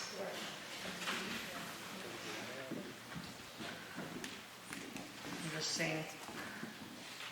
Ellie, you coming to the microphone? Nope. Okay. All those in favor? Thank you. All those opposed? Thank you. For the emergency management, $6,700. Any discussion? All those in favor? All those opposed? Thank you. For general assistance welfare, $35,450. Any discussion? All those in favor? I'd like to make a motion to Okay. take the $3,000 out of that we just put into 68 hours of hunger. So I'd like to lower that amount. So to you, 3,000. so you need a piece of paper to write an amendment? Okay. Dallas is going to write an amendment to, Dallas, reduce the $35,450 to $32,450. Is there a second? It has been moved and seconded. Dallas, would you like to speak to that amendment? Well, I think I did. I think I'm just, all I'm doing is taking the $3,000 that's added to 68 hours of hunger and removing it, so we're not changing the bottom line of the budget. Thank you. Ms. Gagnon? I know you guys said this was okay to do, but is it? So if we have to, if we go... Joy, just 1 second. Because I just want to, we're having a lot of back and forth. We're talking about you people, you guys. We have the budget committee. We have the town. We are all taxpayers in this town if we have our blue placards. So let's just understand we're talking about dollar amounts and where to spend money. We're not talking about you guys or any people in particular. We are all here living this together. So let's have a discussion where we can acknowledge that. Joy. Yes. We. Yes. Will we get in trouble for not having that money designated? I know you said that we would have to still pay it, and that money will come from somewhere. Okay, Joe? No, you're not gonna get into any trouble, because that number, that amount of money that you put in that, line item is more or less of an arbitrary number, okay? Whatever the town has to spend for welfare, they have to spend, period, okay? And whether it's $1, $100,000, $2 million, makes no difference. The town has to raise that amount of money. If they do not, if they have to exceed the bottom line, then yes, they would have to call a special town meeting to do so. But no, they don't. They don't have, we're not changing any, we're not really changing. All we're doing is same as the town does on the rest of their line item. We're moving it from one place to another. If they need to spend it here, they're gonna take it from, they're gonna use the surplus from someplace else and put it over there. Thank you, Joe. Mr. Howard? Madam Moderator, can I direct a question to the selectmen? Yes. Okay. As selectmen, you are the fiduciaries for the town of Ossipee. We are approving a total overall budget to accomplish all the things that the town has chosen to do and is responsible to do. If for some reason there was a spike in the demand for general assistance, you would have the ability to look for funds within these other individual line items to fund that without having to go through any special mechanizations and everything else. Don't have to call a special meeting. You're not bound by whatever the specific line item amounts for each individual thing that we've talked about here tonight. So you have that discretion. And I also secondarily assume that year to year, especially during my recent memory, we've had funds that are then going into the unassigned fund balance on an annual basis. Jonathan? Thank you, Mr. Howard. Yes, you are correct. So what we pass here tonight is the bottom line. The selectmen have the sole and exclusive authority to move money around as they see fit. Yes, we do pass a budget. Budget is a best guess. But at the end of the day, if we need money in the highway department, we can take it from government buildings and vice versa. Welfare will be funded. Yes, it's just in a hypothetical situation, we ran out of money and we got an explosion in welfare. That has to be funded, and you would have to hold a special town meeting to allocate those funds. And I just want to elaborate one more thing. Mr. Howard spoke to the unassigned fund balance. And it's a lot of people here tonight, you really should hear this. The unassigned fund balance is a direct measurement of the town's financial health. Since I've been a selectman for the last 4 years, when I first got elected, we were well under, I think, 600,000. We are now sitting at 2.6 million. We're at 13, we're actually over 13%, which is what the DRA averages for a recommended middle ground amount. So we are fiscally sound, and any excess funds that we don't spend, go and build that fund. And that is crucial to town operations. It's an emergency fund, and it also provides cash liquidity. And that's why we haven't had to borrow to pay our bills for the last 3 years. That's another big factor because of the growth in the unassigned fund balance. So we're saving an enormous amount of interest on tax anticipation notes. So financially, we're very good. Thank you. Thank you. Reverend Katie? I've been here almost 8 years, and it was this week I learned we had a welfare office. I gather it provides or processes for general assistance, but what else, other services does our welfare office provide? Who would like to speak to that?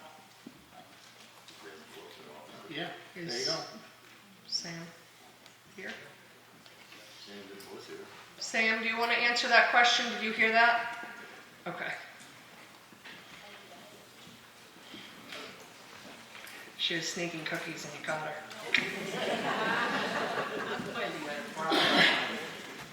The welfare process is a process of an application, and it's based on life sustaining. So it's food, it's heat, it's electric, and it's shelter.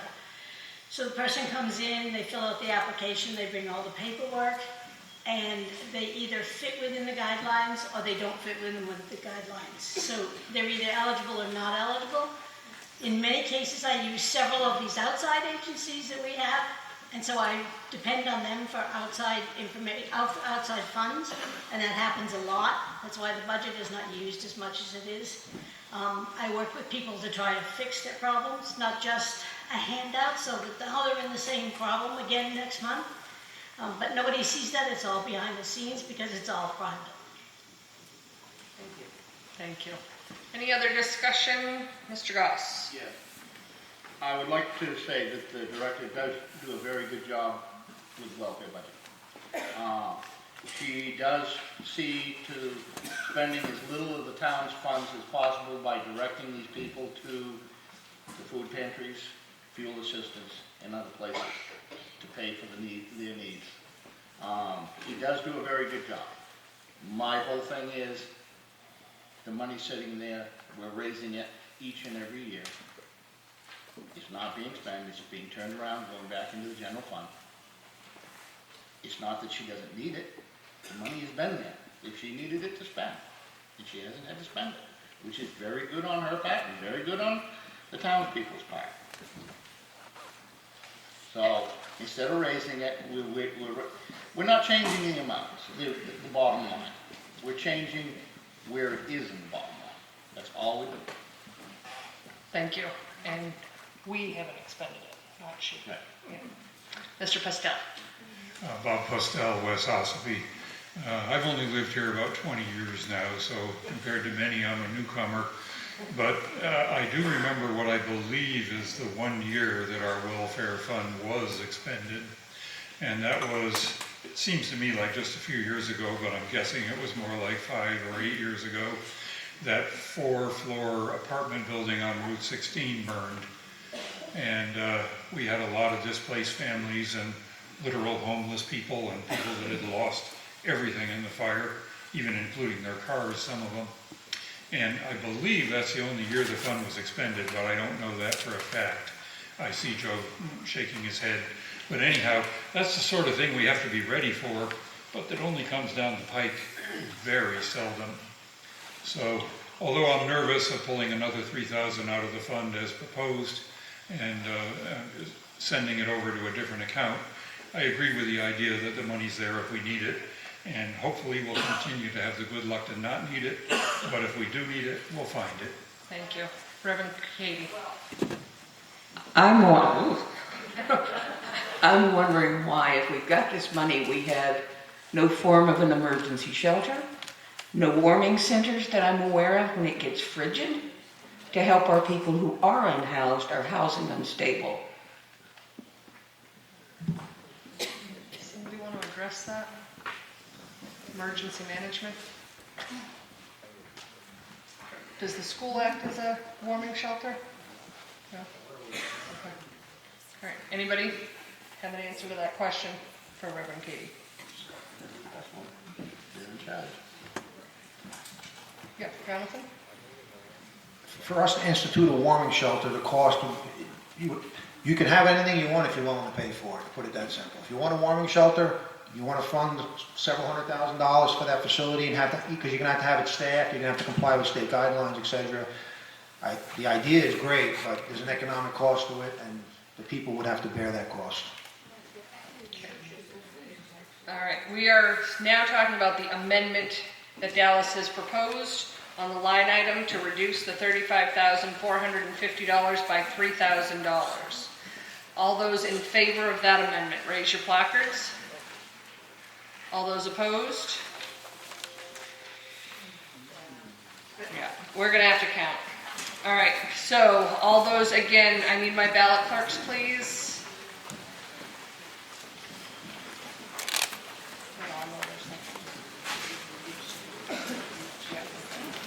All right, all those, it's not a secret ballot, guys. It's just, I just need them to count. All those in favor, raise your placards and hold them high until our ballot clerks can come around and count. I will let you know when they're ready. That's to lower it, correct? This is to lower it. This is in favor of the amendment, to lower it.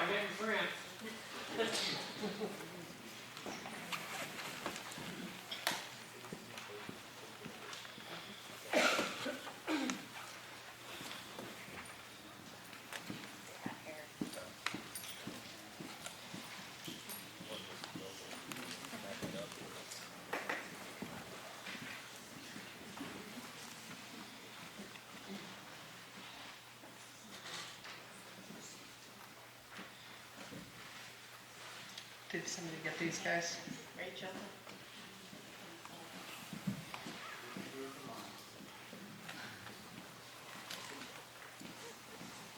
Okay, you can lower your placards.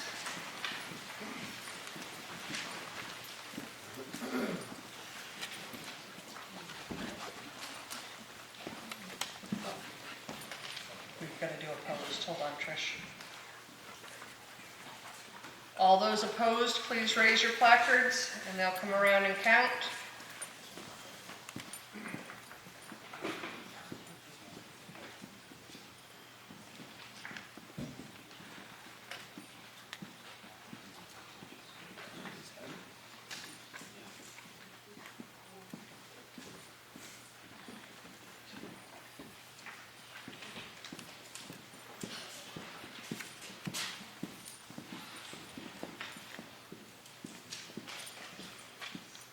Get these guys.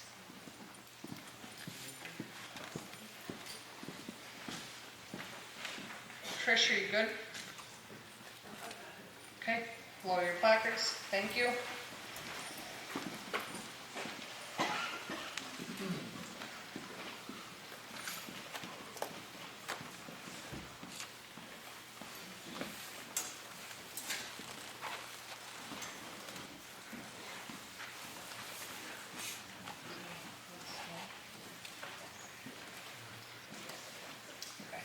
So with a vote of 69 to 45, this passes, so we will reduce down to 32,450.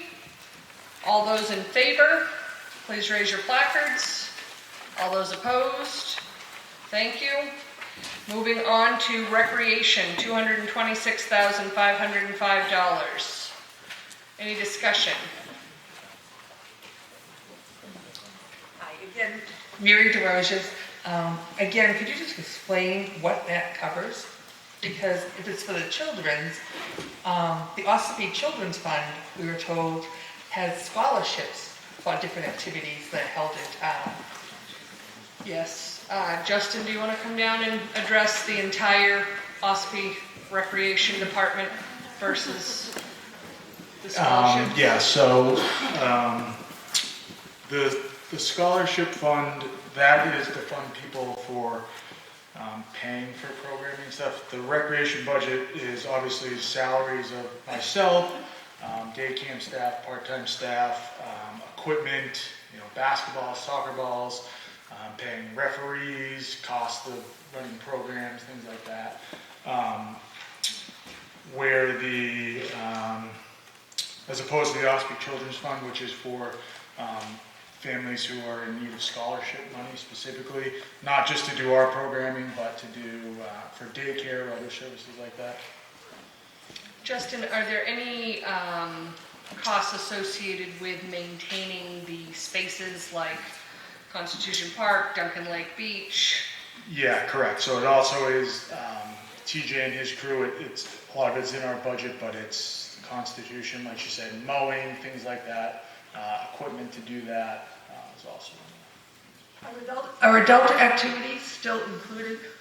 Several years ago, we used to get a flyer mailed to us with all the activities for adults.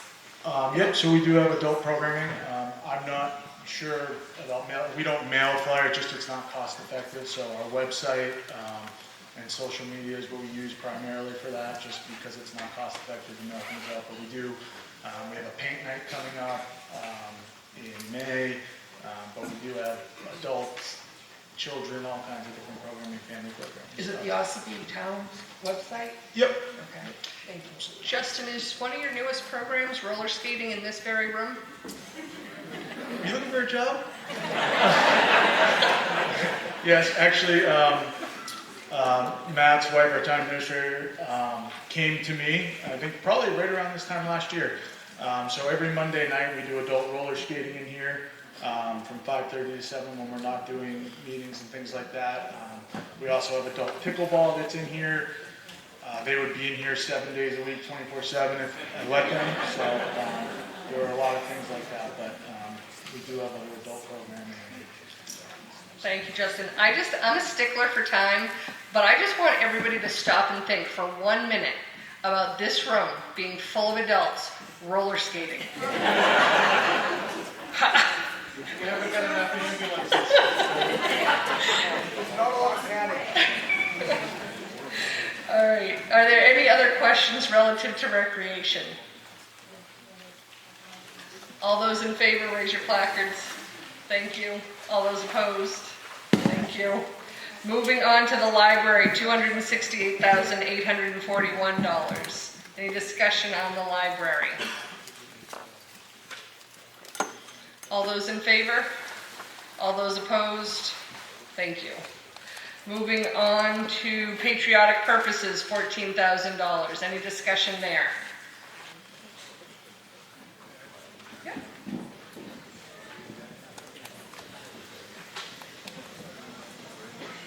Hi, Christy Jones with Ossipee. Just why the increase? Fireworks. Let's make sure we're recognized, Mr. Goss. Any other discussion on that? You do. He brings me chocolate because I have to nudge him so often. Calms you down. All right, moving on to conservation. Oh, we gotta vote on that. See, he's throwing me off. Patriotic purposes, $14,000. All those in favor? All those opposed? Thank you. Moving on to conservation, $10,350. Any discussion there? Mr. Pastel. Just Bob Postel, West Ossipee. Just wondering why the significant decrease. Okay. Who would like to speak to that? Yeah, Matt? As discussed in the Selectman's office, we consolidated a staff member under that department and we were able to reduce the other departments that were compensated. Okay, so the overall operation is unchanged as far as that goes? Absolutely. Okay. Thank you. Any other discussion? All those in favor? All those opposed? Thank you. Moving on to the interest on line of credit, $30,000. Any discussion there? Yes, Mr. Emery. Are they anticipating $30,000 to the selectmen? Because we didn't use any this year. So Okay. I'm wondering if that can be lowered at all. Okay. Jonathan? I wouldn't touch that because you never know what the finances or revenues are going to be come the end of the year. Could we have to borrow from the TAN note in the fall? Possibly. We hope not. Based on the last 3 years, we haven't had to. So I would not touch that. I would absolutely not touch that line. Any other discussion? Yep, I'm Mr. just Emery. wondering, does it need to be 30,000? Can it go back to the 10,000 it was originally, since we haven't been using it? Okay. Jonathan? That increase happened because of obviously interest rates are way up, so we're subject to those same interest rates. So no, it was 10,000 when interest rates were 0 or 1 or 2%. Okay. One more time. All right, Mr. Emery, one more time. We're not using it. We haven't used it. We didn't use it at all this year. And if things stay on track, we shouldn't have to use it again. So that's $10,000 extra, or $20,000 extra in our budget. And if anybody's worried about where we're gonna get our money from, it's probably gonna be from there. Okay. Jonathan? Sure. So, yes, it's $20,000 in the budget, but again, if we don't use it, it goes back to the taxpayer. It goes back to you when we set the tax rate. So it's not wasted, it's not spent on basketballs, it goes back to the taxpayer. That's where the unspent funds go, they go back to you. Any other discussion?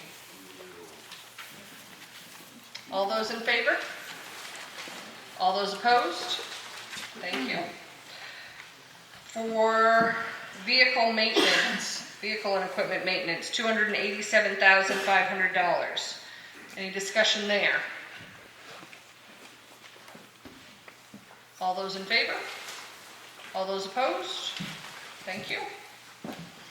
So we're down to our subtotal, which I believe we don't have to change, correct? Because we've, good. Moving on to water, $240,780. Any discussion there?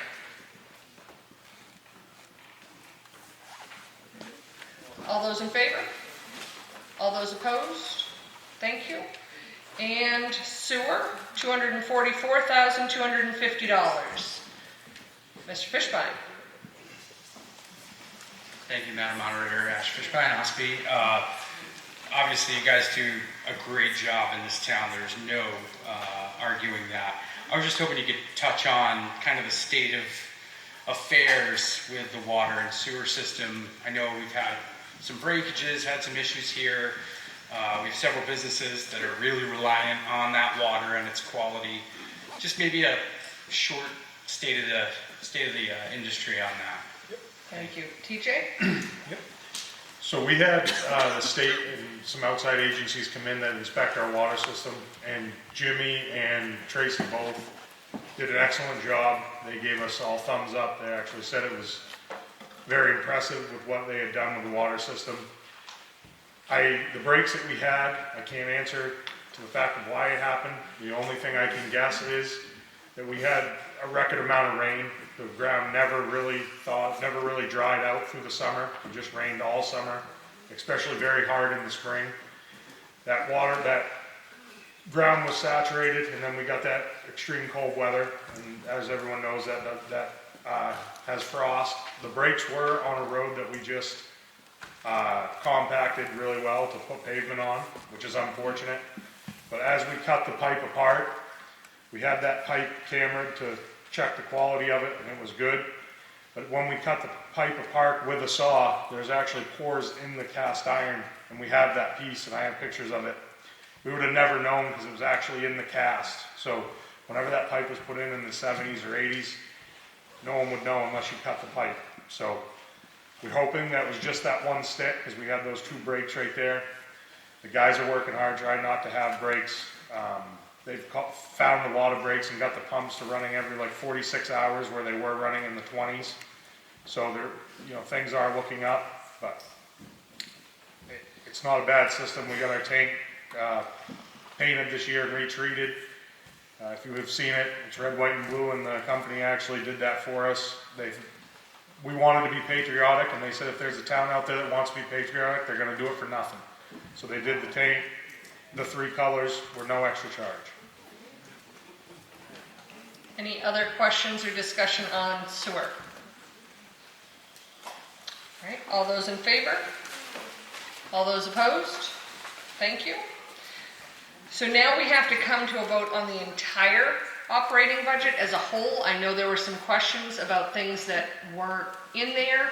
I'm not sure if those questions still exist after going through all of those line items. Mr. Bowie or anyone else, are there any other final discussions or questions relative to the operating budget before we vote on it as a whole?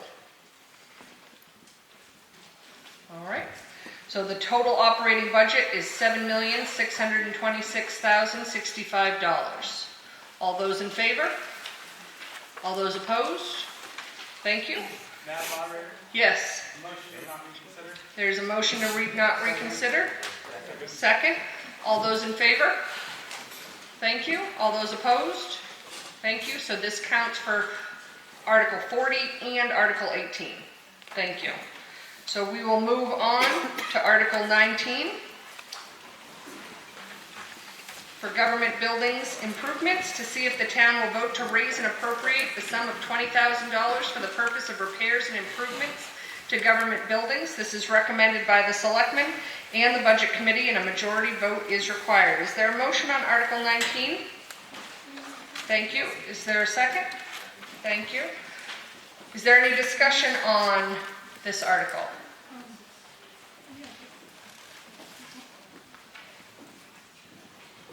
If you would like to speak, you can go to the microphone. Okay. Isn't there a line item for government buildings? Yes, thank you. Thank you. Okay.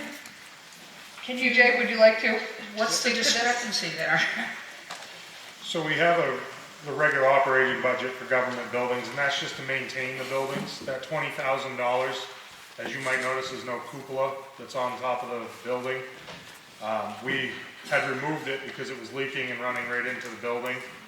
That money there, if we get toward the end of the year with these old buildings and we don't have any huge costs, whether it's a heating system or plumbing, we had, plumbing go of something, we don't have to use that for that. We're going to use that for a cupola if we can get to the end of the year.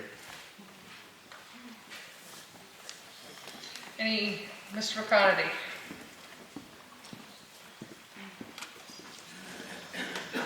Steve McConaty, Center of Ossipee. $20,000 seems like a drop in a bucket. I know this building alone needs a lot of work underneath with the siding. It needs a lot of work. Never mind the buildings in town. Would be the OCC building. $20,000 doesn't seem like very much money. I'd like to double that. Are you proposing an amendment, or are you asking why we're having it? I propose an amendment. Okay, come on down, get a piece of paper. So, Mr. McConaty is proposing an amendment to Article 19 to increase the dollar amount from $20,000 to $40,000. Is there a second? There is a second, thank you. So we will move into discussion on the amendment. Mr. McConaty has spoken to the amendment. Mr. Emery? Yes, I don't know why we need to add anything to it. The next article down already adds another $20,000 to the trust for government buildings. So I don't know why we would need to add any more. That's already $40,000. Okay, is there any other discussion on the amendment? TJ, no? Okay. Ash? Yeah, Ash from Ossipee. If it's specifically for the cupola for 20 grand, how cool will the cupola be at 40? Like super cool? Like a zip line? Like I said, they're roller skating. We need a disco ball. Mr. Goss? I realize this building needs a lot of repairs. But before we start just throwing money at repairs in this building, we need to have a comprehensive plan of what needs to be done, or whether or not it's worth it to do it. Whether to repair this building or take it down and replace it. So before we start adding funds to an unknown, I think we need to have some planning ahead of time. And I don't think just throwing an extra $20,000 in there is the right thing to do. Thank you. Mr. McConaty? Joe, you're right. You're right. We don't know all I do know there's a lot of issues with this building, and it's going to cost a lot more than $20,000. That's just this building. We got a lot of buildings in town that need work, and you keep putting it off, putting it off. This is 5 years that I know of, 6 years that I know of, and we keep putting it off every year. We've got to start putting money into the buildings. Thank you. This is not a capital reserve fund. This is a direct expenditure. This warrant, this article. Thank you. Mr. Moran? Eric Moran, Center Ossipee. I just want to state that I think $40,000 for a cupola when $3,000 for feeding kids was a big deal. It was ridiculous. Mr. Fishbein? It's hard to follow that. The only thing I was going to say is, Steve, thank you. That's actually awesome to want to raise more money to repair buildings. And my recommendation would be to vote against the amendment but Steve, maybe you'd like to increase the line later on in that fund for building improvements. And I also agree with Joe, we do need a plan. If you go at big construction projects with no plan, it costs you double to start. So I think that would be my recommendation for what it's worth. Thank you. TJ. So when we originally did this budget, this is hard, it was hard for all the taxpayers with everything that happened this year, and that budget was higher. And talking with the Board of Selectmen, we were gonna have a building committee, because these buildings are not in the shape they need to be. The police department is in the same boat. And we were gonna look into getting a structural engineer to see what we actually need, but being this year and what had happened with the taxes, to try to keep everything low, that's why we kept it at 20,000. Mr. Howard. I second Mr. Fishbine's recommendation that we not increase this particular line item, but that we look more seriously at the next one in regards to the expendable trust fund. Because as of the end of December, the Government Building Improvement Expendable Trust Fund had a balance of $50,593.84. And I think if we're going to have a long-term goal of bringing these various buildings either up to code or get them to where they're in a nice stable state, that we should be putting the resources in that so they can be used as things are in need. Thank you. Is there any other discussion on the amendment? Yes, Mrs. Alexander, are you going to talk to the amendment? Okay, then I'm not going to recognize you quite yet. Anybody else wanting to speak to the amendment? All right, we will now vote on the amendment as proposed to increase the dollar amount to $40,000. All those in favor of the amendment, please raise your placards. All those opposed? Thank you. The amendment fails. We will now move back into general debate on Article 19 as unamended, the $20,000 amount. Ms. Alexander, do you wish to speak to Article 19? Yes, and it's Reverend Kate, so we get two of us here. What would it cost for a very thorough analysis of the buildings? So we had sort of a number, like to get all the buildings up to snuff. What would that cost? Anyone know? Mr. Smith.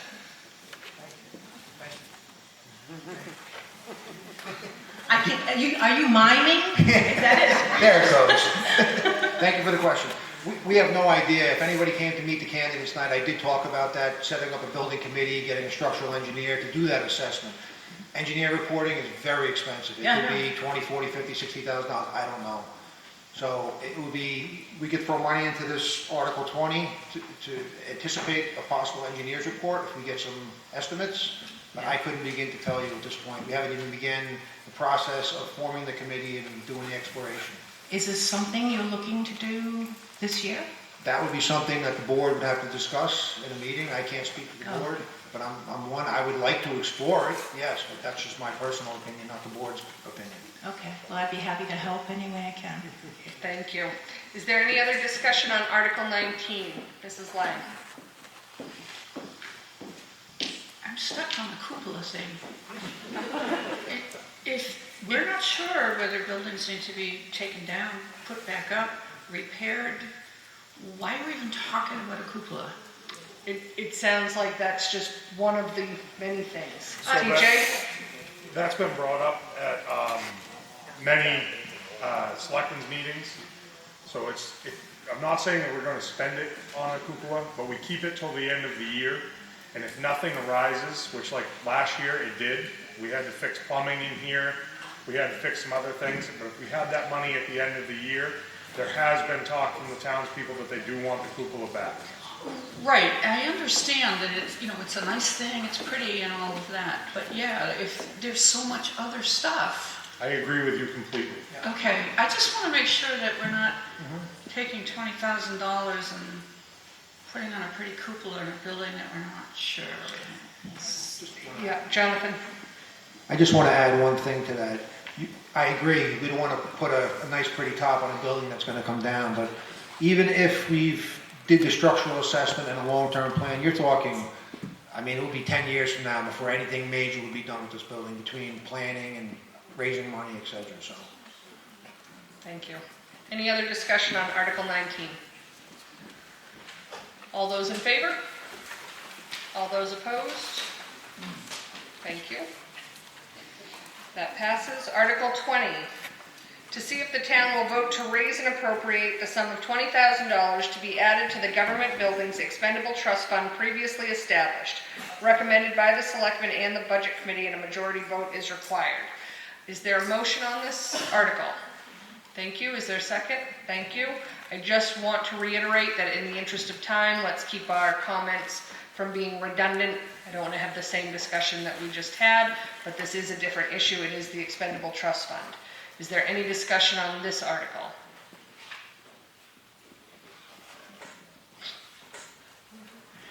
You are allowed to talk. I was just reminding people. This is the one that you would add it to, correct? Yes. Maybe Steve would like to do that now. Mr. McConaty? I didn't hear it. Would you Do you want to add $20,000? would you like to shift your amendment to this? Or anybody else? Is there any discussion on the expendable trust fund? Okay. All those in favor? All those opposed? Thank you. Moving on to Article 21, to paving, to see if the town will vote to raise and appropriate the sum of $300,000 for the purpose of paving. This is recommended by the selectmen and the budget committee, and a majority vote is required. Is there a motion? Thank you. And a second? Thank you. Any discussion on Article 21?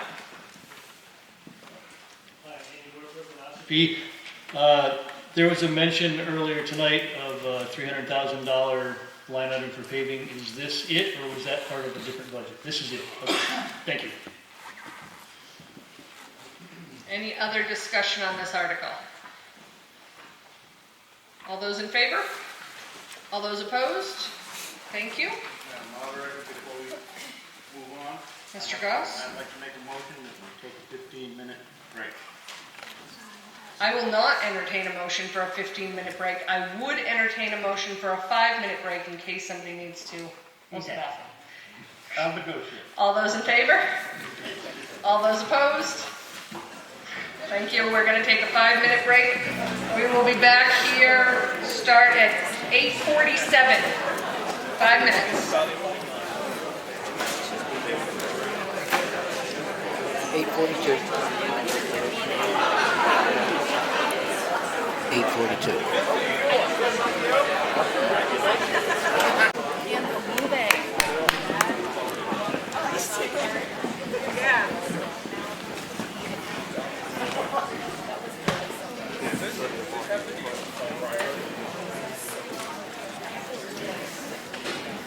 Over the break, we had a motion made to amend the agenda a second time. The motion is to move Article 30 up to the next article to be discussed. Is there a second? It seemed like a really excited person, so second, okay. There's been a motion and a second to move Article 30 up to next on the discussion. Is there any question about that? We just need to vote on it. All those in favor of moving Article 30 up to the next one to be discussed? Thank you. All those opposed? Thank you. So we will move on to Article 30. The Schools Out Program. To see if the town will vote to raise and appropriate the sum of $45,000 for the purpose of funding the Schools Out Program. This is submitted by petition. It is recommended by the selectmen and recommended by the budget committee 7-1, and a majority vote is required. Is there any discussion on Article 30? Mr. Emery. Thank you, Madam Moderator. So, I'm opposed to this, and I have my reasons. One would be that I was going to make a motion last year to put it into the school's budget, because and I was told that they were only Ossipee students that went to this, so I asked for something in writing. I never received it. I waited a whole year, I asked again, I never received it. And then, this is 2 years in a row, they have completely skipped the budget process completely. And just go straight to the town. And I understand the town likes this program, but all of this money is handled by the school. This only guarantees the $250,000 grant that they get. We have no say-so over this money whatsoever. It goes to the school, and the school doles it out. So I think it should be in the school's budget, not in our budget. And that was my objection to it. Thank you. Any other discussion on the Schools Out program? Hi, Mary DeRoches. Again, just a little, I'm seeing so many things for children. I'm not saying it's not needed, but it seems like there's got to be crossover somewhere. I mean, are we paying for daycare? Are we paying for, what exactly is it? What's considered schools out? Is that summer? And isn't that fall under the recreation department? No. Yeah. We have someone here behind you who's coming to speak to the Schools Out program. Hello, Amy Lucier, Schools Out Program Director. So first I want to thank you for your support for the program in the past. And just to clarify, the federal grant we received this year, it's a 3-year grant and it's $80,000, not $250,000. Emery? No. The Schools Out program is funded by grants, private donations, and support from the town of Ossipee. The program serves about 50 students per day, and since July, we've served 172 children. We offer a snack, academic support, and enrichment clubs before and after school, and we also provide transportation home. Your support pays for staffing, transportation, and our family nights. So every student in Ossipee, and only Ossipee, can attend Schools Out, and your funding allows us to offer an affordable sliding scale fee system, and no child is turned away for inability to pay. And each child, regardless of their family situation, gets to participate in the after-school activities. We have in-house scholarships. So I hope you'll join me in supporting the program. Thank you. Thank you. Yes, Ms. Jones. I just want to say, as a parent whose children are in 5th and 6th grade and have used this program every year that they have been at Ossipee Central, it's been huge for their socialization. It has been huge. I work till 5 o'clock in Conway, so in order for me to be able to come back and get my children, it is after school care. And my family has been a full-paid family up until this last year when my husband got laid off. The scholarship programs have helped us do that, but it is essential for the kids not to just be going home and playing on their video games. It allows them, I mean, they are painting, they are cooking, they are running 5Ks, learning so many different things. It's so important. I hope you'll still continue to support this. Thank you. Mrs. Lang. I think this is a great program. I worked with it years and years ago when it was first started, but I think it's great that you have bus now. Did you now understand that busing to get the kids home? Yeah, because that didn't used to be, and so kids couldn't go. So I think that's great. But you said something about July. Mrs. And Lang. I know it should be effective. Yeah. Okay, can you ask her why she said July when the kids don't start till September? Thank you. Yes, I will. Thank you very much. I just want to be clear that we're talking about a program and we're talking about a dollar amount. We're not talking about people, he, her, she, any of that. Yes. Okay, so we don't run our own summer program, which is a requirement of the 21st Century Grant that we receive. So instead, we supply a staff person to the summer rec program, and that's for 25 hours a week for 8 weeks, and that begins July 1st.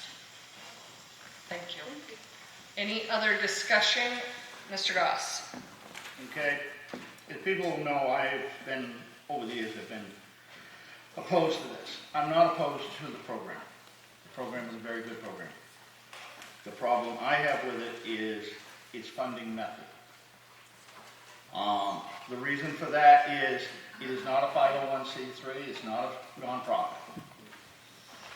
It is not under a contract with the town of Ossipee. So this is strictly a donation to a private entity. And I believe that to be physically irresponsible to use taxpayers' money to spend and pay for a private entity without having a contract or without being a 501c3. Other than that, it's a very good program, but get their finances in order. Any other discussion on Article 30? First, Mr. Rooks. I'd just like to say that way back when my kids were young, we used that program. It's really well. And at the end of the day, what we want to look at is what's best for the kids. Okay? And if the program's good, the money is going to the kids, and the kids are benefiting the town so their parents can go to work and not have to pay that afternoon daycare. It's huge. So I support the program. Thank you. Mr. Emery?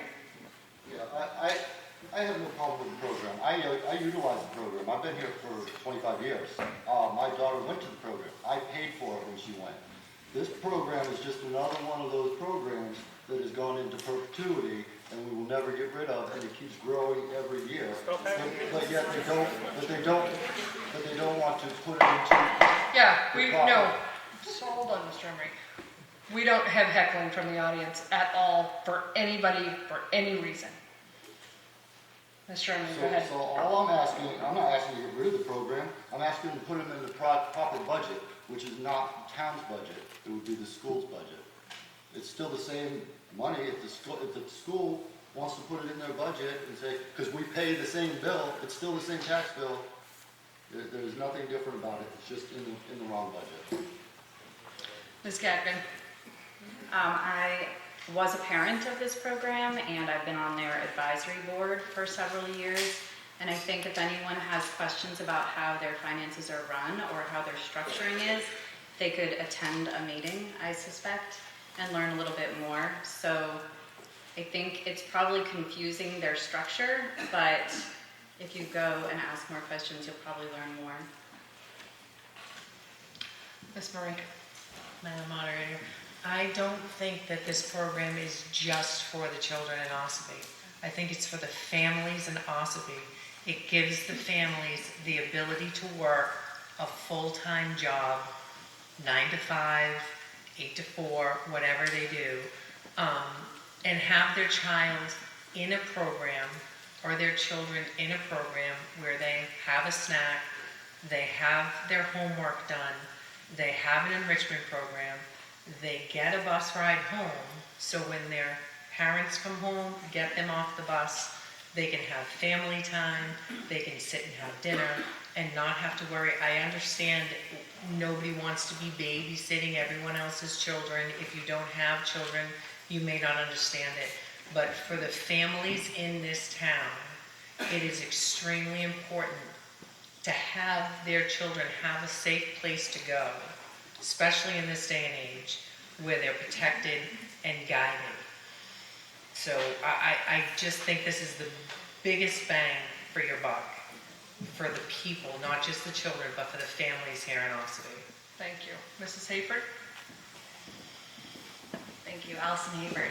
I hope you'll correct me if I'm wrong, Amy, but I believe that they cannot be a 501c3 and still use the building as an in-kind gift from Government Wentworth. So if they became a 501c3, they would no longer be able to use those gifts of the space, the electricity, the phone lines, the computer, all those things that the school provides in kind. Thank you. Yep, Mr. Goss. That is fine, but the other thing is that program does not have a contract with the town. Like the ambulance, we spend money for the ambulance service. We have a contract with them that they will provide a certain amount of service. The town of Ossipee has no insurance that they're going to provide any program if they didn't want to. I'm not saying that they wouldn't. I'm saying that they're doing a very good job.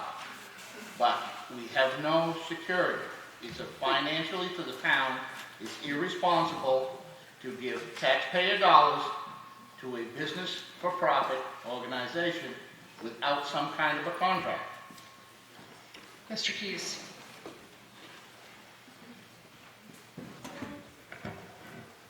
Brian Keys, Center Ossipee. So I'm on the steering committee over here across the street for Schools Out, and I want to just say that is correct. In order to receive the 21st Century Grant, there does have to be that partnership with Governor Wentworth. If that goes away, the $240,000 grant goes away, and the program doesn't exist, notwithstanding the benefits that you've all heard. Ms. Hayford is correct. That's exactly correct. And I want to speak to the cohesiveness and clarity of the executive director and the fundraising efforts and the finances of that company, and remind you this is a warrant petition article, so there would be no need for a contract within the town. Thank you. Thank you. Yes, sir. West Ossipee, formerly. Can you tell me what is the difference between the program and the outside agencies in the line items earlier? Which specific outside agency? There were Why, many of them. is there a difference between why the program is not in that list? Because they chose to do a petition warrant article versus go through the budget committee and selectmen. Okay. Mr. Merrill. Thank you. I just wanted to say that I forget how many years ago, but for about 5 or 6 years I was a selectman's representative on the advisory board for them. And I can't say enough good things about it. It's really good. I just as soon spend the money on that than something else.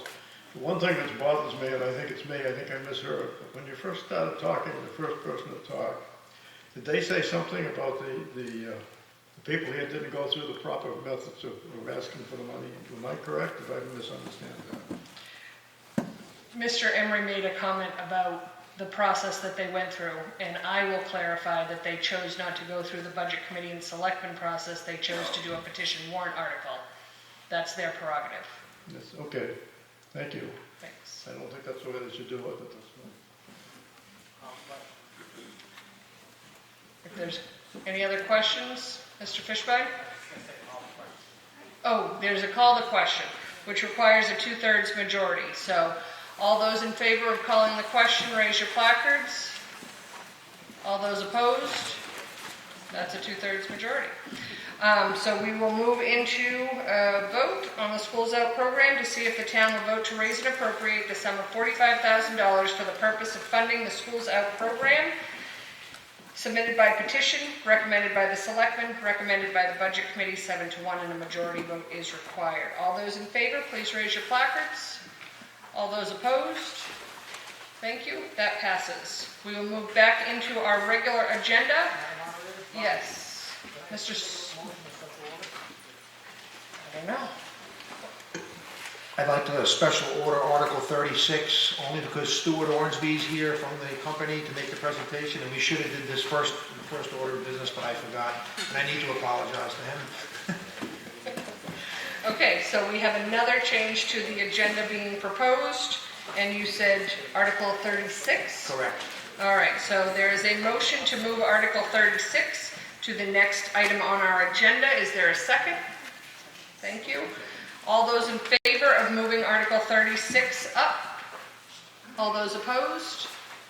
Thank you. We will now move on to Article 36, which is to see if the town will vote to adopt the Ossipee Community Choice Aggregation Plan, which authorizes the Board of Selectmen to develop and implement an Ossipee Community Choice Aggregation Program as described therein, pursuant to RSA 53E, and as recommended by the Electric Aggregation Committee. This program would allow the town to provide Ossipee residents and businesses access to competitive markets for supplies of electricity and related energy services. This is recommended by the selectmen, and a majority vote is required. Is there a motion on Article 36? Did everybody get that? Okay, and second? Thank you. All right, is there any discussion?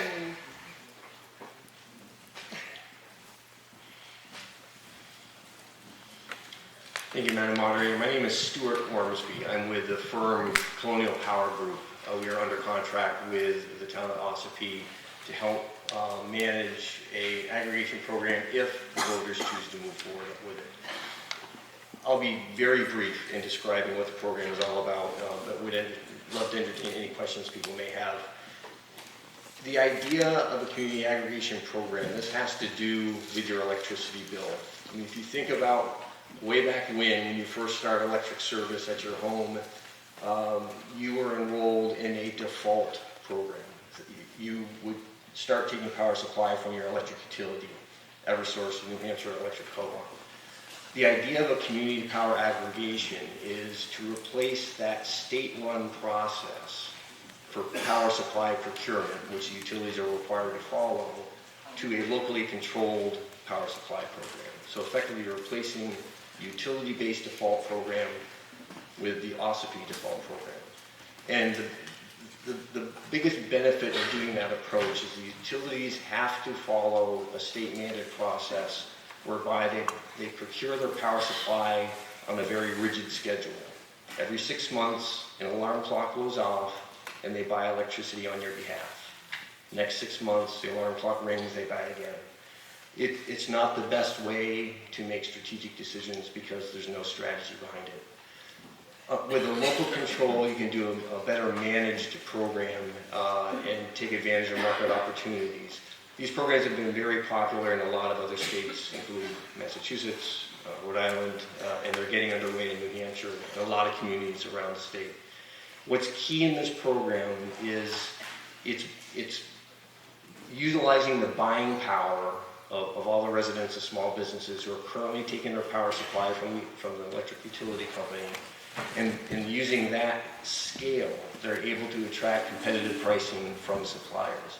So one key component of this is it's coined an opt-out program. So that means that all residents who are currently taking power supply from the utility are considered in the program unless the individual opts out of that program. So that's important.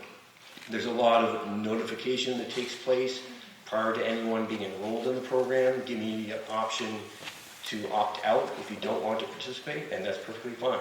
This just provides, again, an alternative option for you in addition to the utility service, in addition to selecting a third-party supplier, which is an option you had for a couple of decades now, and some people take advantage of that. And that's fine. That option still exists. We're not trying to interfere in your own decision-making. But again, it provides a strategic option that I think delivers value. Thank you. Mr. Smith, you want to speak? Thank you, Madam Moderator. So we've had quite a few meetings on this. We've had 2 public hearings. I'm just going to ask an impromptu question here. How many people here currently shop for their electricity? Can I see hands? So we have 6 people out of 80 people that are here, which is, you're basically paying the default rate, which is always seems to be the higher rate. I've been shopping for my own power for 10 years, and when the default rate was 22 cents a kilowatt, I was locked in at 7. And that's what the goal of this program is. It's going to allow the town to have buying power to lock in electricity at a cheaper rate so everybody benefits. Again, if you don't want to be part of that, you can opt out at any time and go back to either the default rate or shop on your own. So there's really no downside to this other than it takes away, it gives the option for you to have a lower electricity rate without you having to actually pay attention to it. The town will actually do it for you, and hopefully through the volume and the bulk of customers, we will all have a lower rate in that process. Any other questions or discussion? Mr. Fishbein? Through you, I will ask that gentleman. I think it was like 2011 or 12, energy got deregulated. What that means is you can broker energy. Jonathan said he brokered his energy. I've been doing it for about that long now. It gives you the ability, what it is power companies have to now buy power from wherever it comes from. Please correct me if I'm wrong to that gentleman. And you have, on the commercial side, what we have at Hobbs, Sap House, and what have you, is a broker that goes out and finds those rates for us by showing the kilowatt hours that we use, leveraging that and saying, wow, they use a lot, they spend a lot of money, what can we do? It's a volume game. And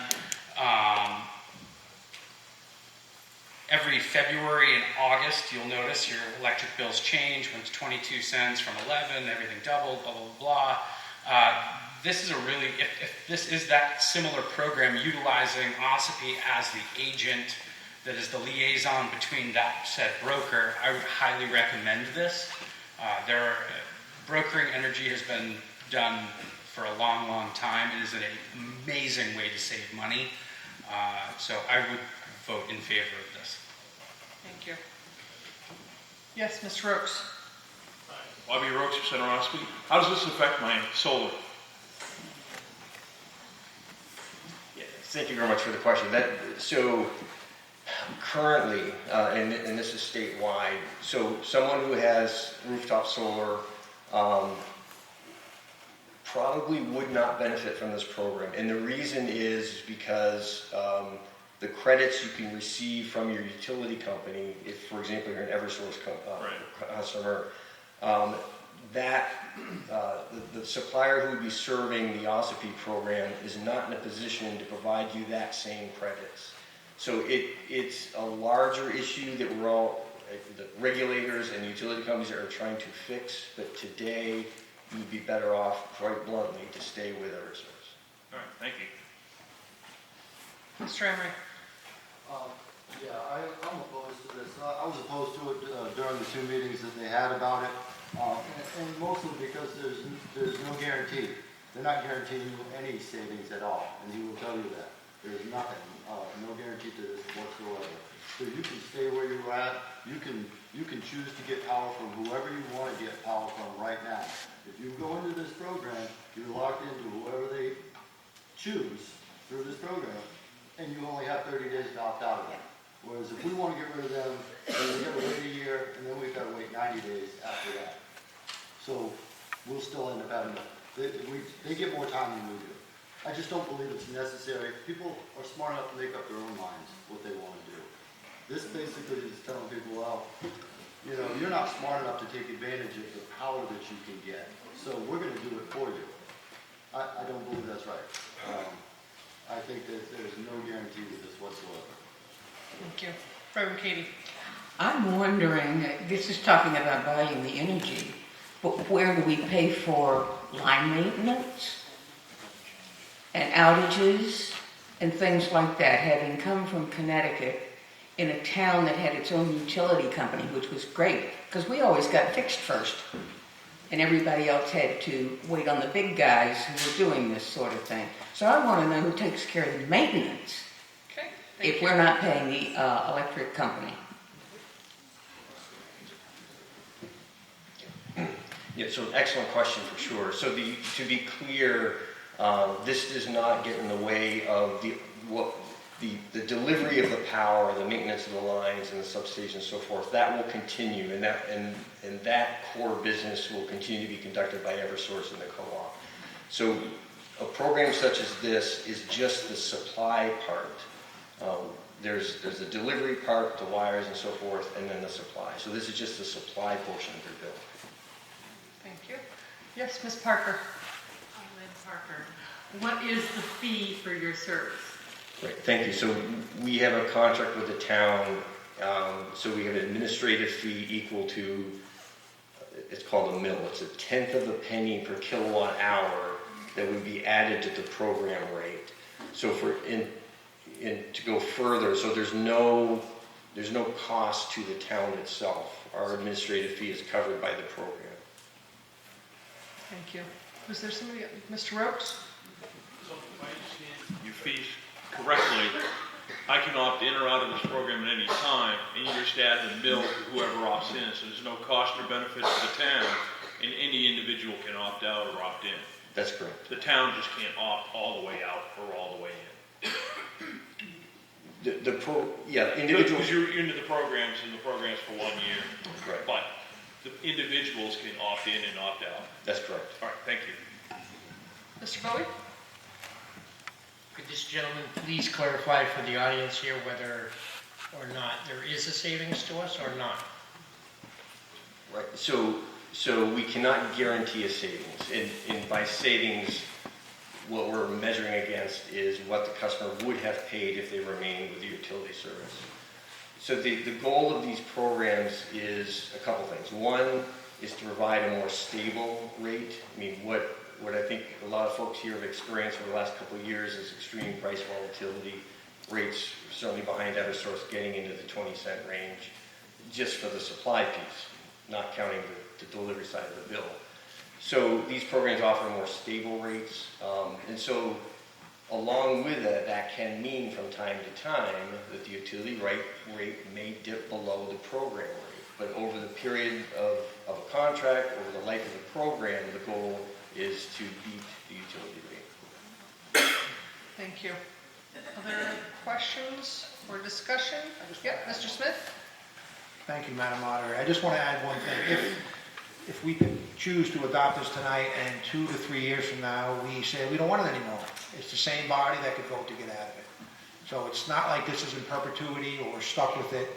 In my opinion, you got nothing to lose to try it, because you can opt in and out monthly if you so choose, or the town can opt out entirely if they so choose. It's not written in stone. So thank you. Thank you. Mr. Deegan? Joe Deegan, Center Ossipee. I normally have an iPad, but it's not connecting right now, sorry. So, I just want to double check. If this gets approved tonight, this is going to go automatically to every person in the town of Ossipee unless they opt out within 30 days?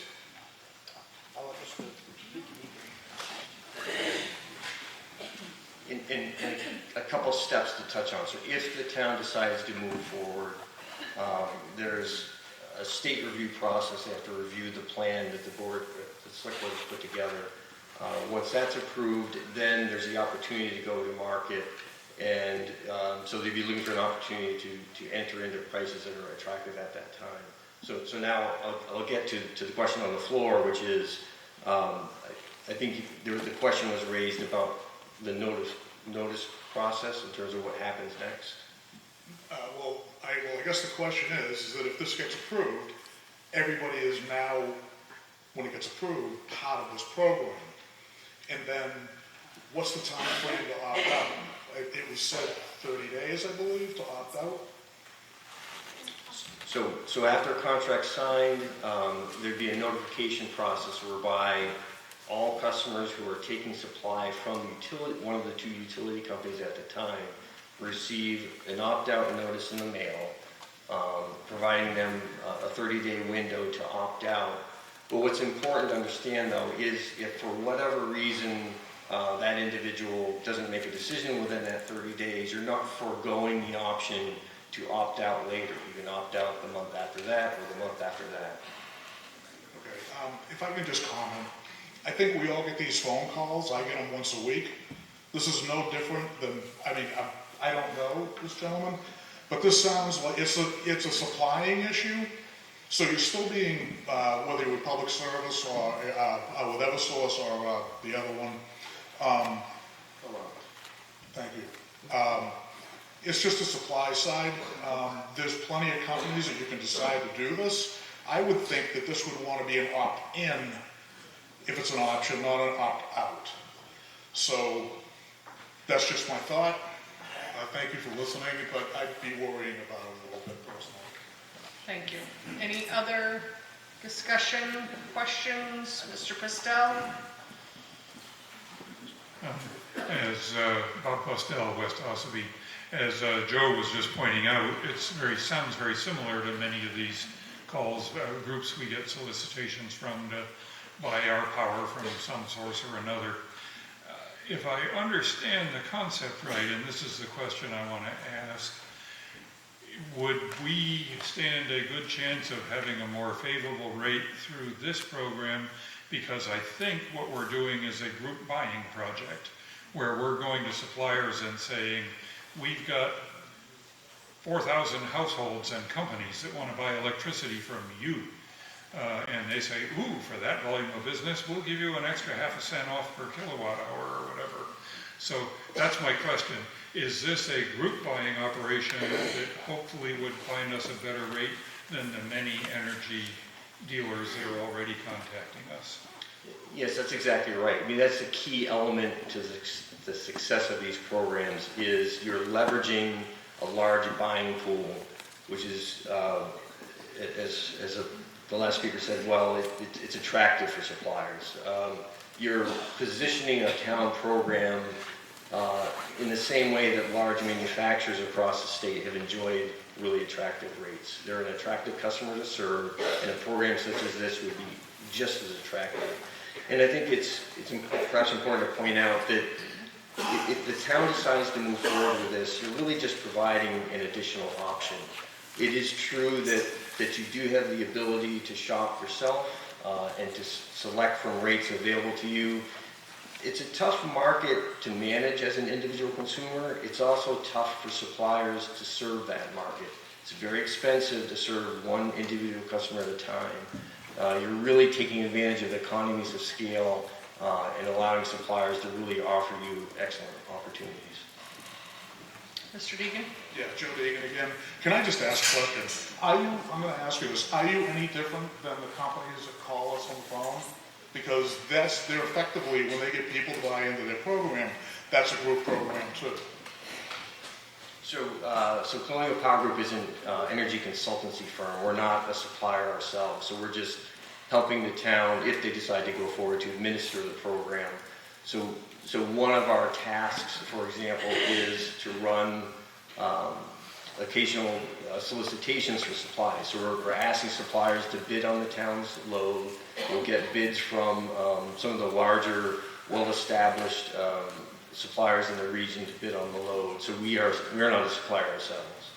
Thank you. Mr. Deegan? That's effectively what those other companies do also. So I don't think you answered the question. Are you basically the same thing where you're acting as the purchaser of that supply, making a deal with the company, and then supplying it, which is effectively what those other companies are doing, that anybody can choose our own option. So you're not the supply, you're not the company, whoever supplies Eversource is providing the electricity. You're just making a deal for the cost, correct? We're an administrator of a program, so we're not directly seeking contracts with customers. So we're helping to manage a process for a fee.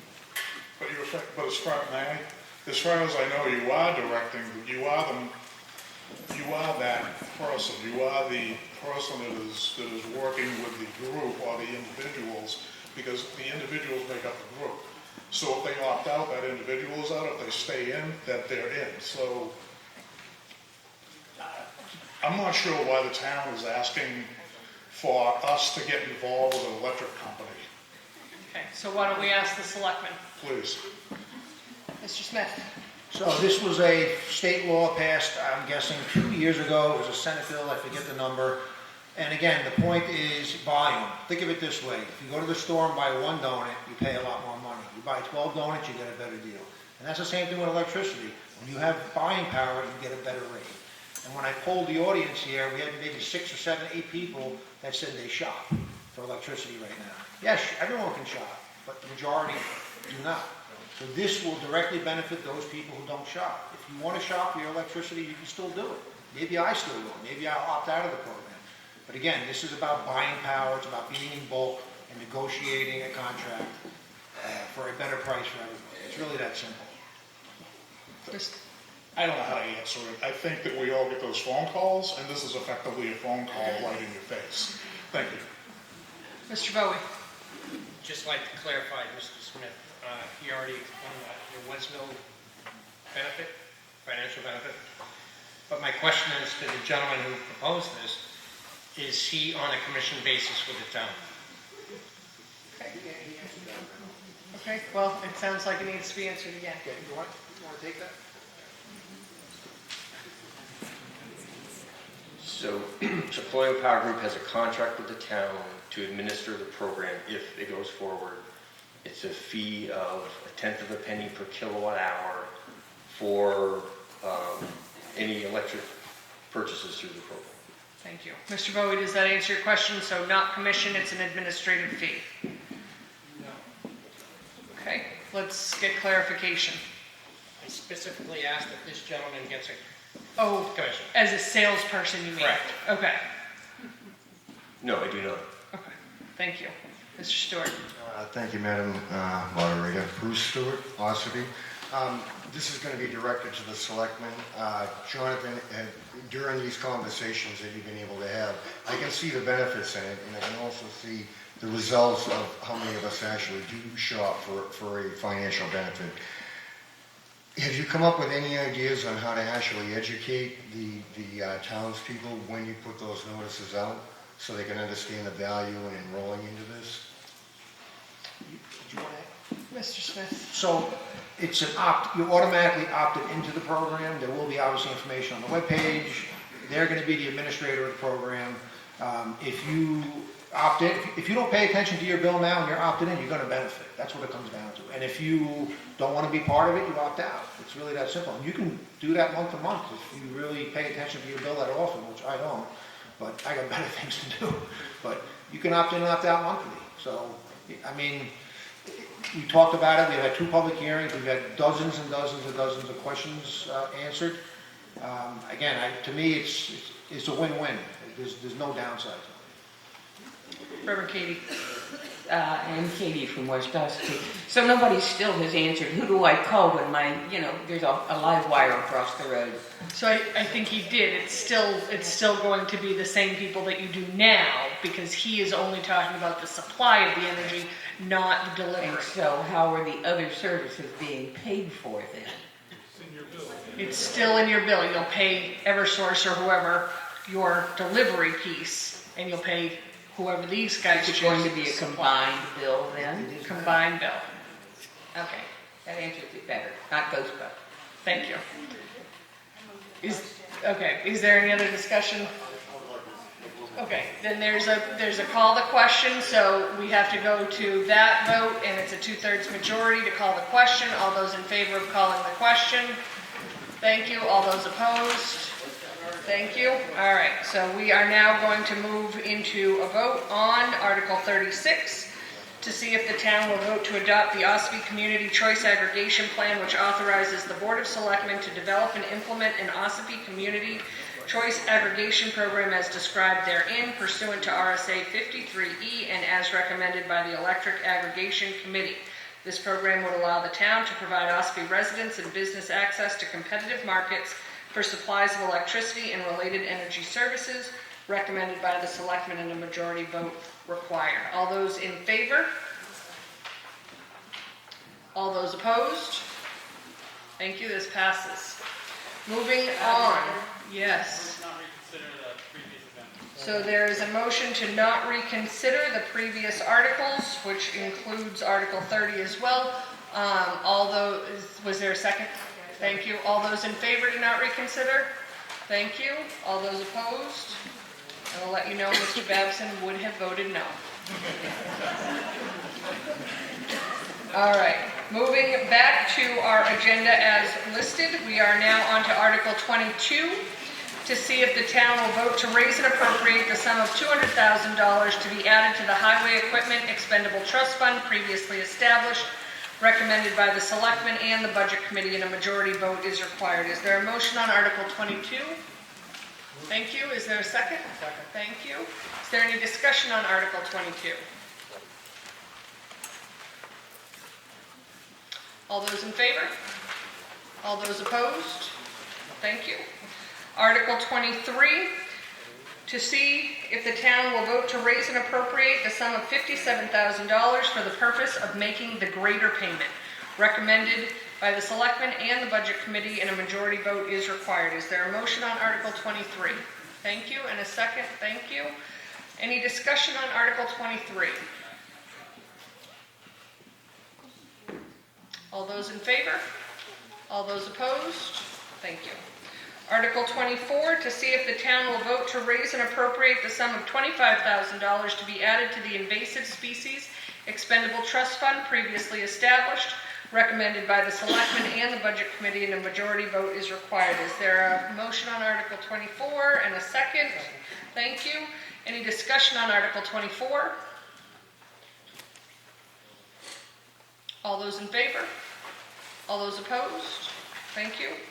Article 25, to see if the town will vote to raise and appropriate the sum of $25,000 to be added to the bridge repair replacement expendable trust fund previously established, recommended by the selectmen and the budget committee, and a majority vote is required. Is there a motion on Article 25 and a second? Thank you. Is there any discussion on Article 25? All those in favor? All those opposed? Thank you.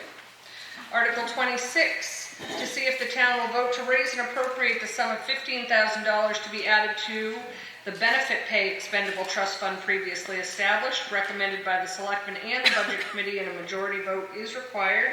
Is there a motion on Article 26? Thank you. And a second? Thank you. Any discussion on Article 26? Yes, come to the microphone, please. Jeannie Milroy, just want to know what this one is. Sure. Who would like to? Jonathan? Thank you. It's for when employees retire, we have to pay their retirement package. Thank you. Any other discussion on this article? All those in favor? All those opposed? Thank you. Article 27, to see if the town will vote to raise and appropriate the sum of $60,000 to be added to the solid waste and recycling expendable trust fund previously established, recommended both by the selectmen and the budget committee, and a majority vote is required. Is there a motion on Article 27? Thanks. And a second? Thank you. Any discussion on Article 27? All those in favor? All those opposed? Thank you. Moving on to Article 28, to see if the town will vote to raise and appropriate the sum of $70,000 to be added to the police vehicle and equipment expendable trust fund, as previously established, recommended by the selectmen and the budget committee, and a majority vote is required. Is there a motion on Article 28? Thank you. And a second? Thank you. Any discussion on Article 28? Mr. Emery. How much do we have in that trust fund now? You know? Mr. Smith? Matt's looking it up. The end of the year figures are $5,249.79. Thank you. Anything else? Any other questions or discussion? All those in favor? All those opposed? Thank you. Article 29, to see if the town will vote to raise and appropriate the sum of $10,000 to be added to the recreation expendable trust fund previously established, recommended both by the selectmen and the budget committee, and a majority vote is required. Is there a motion on Article 29? Thank you. And a second? Thank you. Any discussion on Article 29? Mary DeRosa. How does this play into the other funding that was allotted for the recreation that was 200-something thousand? Matt? It doesn't necessarily, this would be for long-term capital improvements, Constitution Park, other facilities potentially needed in the future. So this is it's really a drop in the bucket for what we would actually need to do anything, but hopefully over time this will build up to something where we can make major improvements to playing fields or something that would be a capital improvement and not a general operating budget for the year. Okay, thank you. Thanks. Any other discussion on Article 29? Mr. Emery? Can I ask a question? Do you know how much is in that? Matt's looking it up.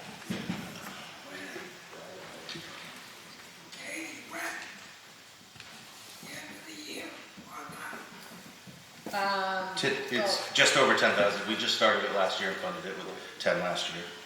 Okay. Just want to find out. What? You good? Connie, you good? Okay. All right, any other discussion on Article 29? All those in favor? All those opposed? Thank you.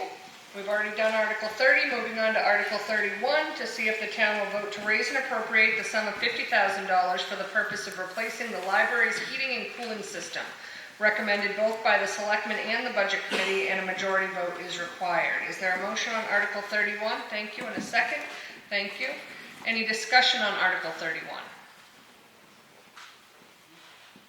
All those in favor? All those opposed? Thank you. Article 32, to see if the town will vote to establish a Deer Run Boardwalk and Trail Expendable Trust Fund per RSA 31:19A for the rehabilitation and improvements to the Deer Run Boardwalk and Trail at Constitution Park, and raise and appropriate $50,000 to put in the fund, with this amount to come from taxation, further to name the Board of Selectmen as agents to expend from said fund. Recommended both by the Selectmen and the Budget Committee, and a majority vote is required. Is there a motion on Article 32? Thank you. And a second? Thank you. Any discussion on Article 32? Yes, Mr. Bowie.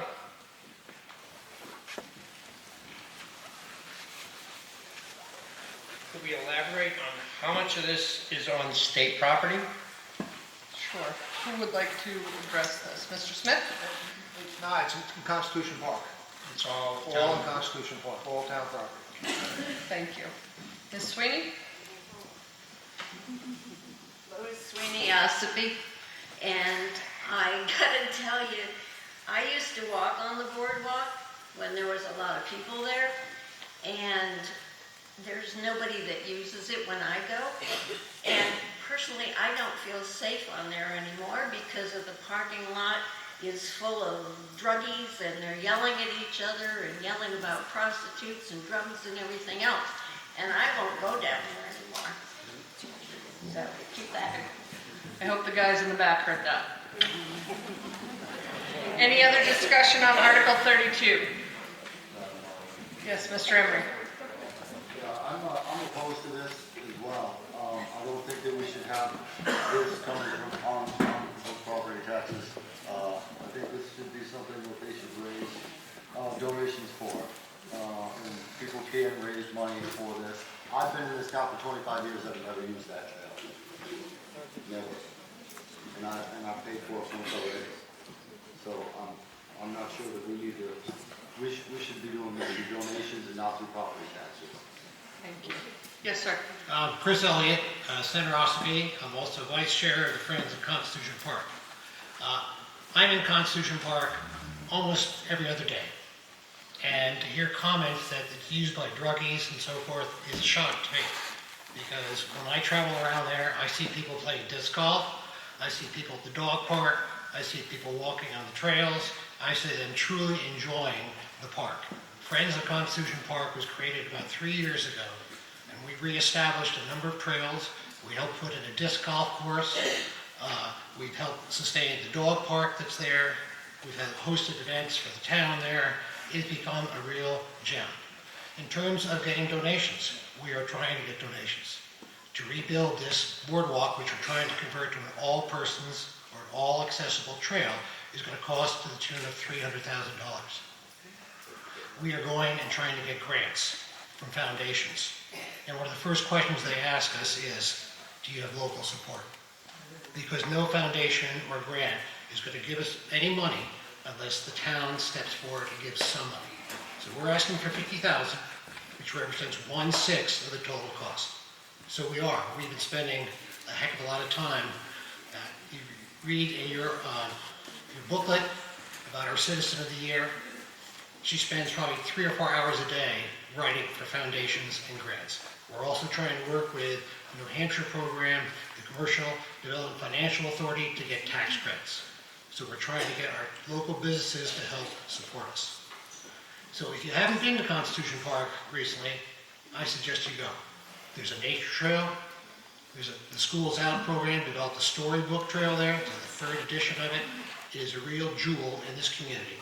And I heartily encourage you to take advantage of such a beautiful place. Thank you. Thank you. Mrs. Pastel? Yes. Hi, Pat Pastel, West Ossipee. I'm on the board of trustees for the park, and I have worked on it. I have to admit, 3 years ago when we started cleaning it up and working there was some trash, and the trails weren't that good. And the reason I wouldn't feel safe right now on the boardwalk to the water is because it needs to be rebuilt, and that's what we plan to do. But it was in 1979 that this 100 acres of land was donated to the people of Ossipee by Walter and Estelle White. They could have sold that because they have access to the water, it's beautiful land, and it could have been developed into more beautiful houses in Ossipee. But instead it was a gift to the town. and it's like you've inherited something. And you can't go buy this anywhere. It's here, and it's ours, and it's a jewel in this game. I very often disagree with the budget people and the selectmen, but right now, I am in agreement with them that this is a very good investment, and we owe it to the Whites to go on with their gift to us. And I would appreciate if you would support this. Thank you. Yes, sir. Kyle Copeland, Center Ossipee. I didn't even really know what Constitution Park had to offer until about 2 years ago. I live right down the street on Levitt Road, and I was on the initial dog park committee when 8 of us came before you guys a few years back and asked the town to appropriate $8,000 to put a fence up for the dog park. So now there's a 100-foot by 100-foot area there that's part of Constitution Park. Every time I've been there, I've seen people using it more and more over the last couple of years. The Friends of Constitution Park have done a really good job getting the word out about what that area has available for us to use. The boardwalk is amazing. Like, it's really neat to walk down there. You can park right at the end of it. Literally anybody, any physical ability can walk down that boardwalk and get down to the beach. We like to take our dogs down there. They love going for a swim at the end. I think we've run into some resistance on trying to get the town to help take care of the dog park. You know, this is a resource that's a really neat thing that we have there. And like Chris said, you know, it's going to cost like $300,000 to build that boardwalk.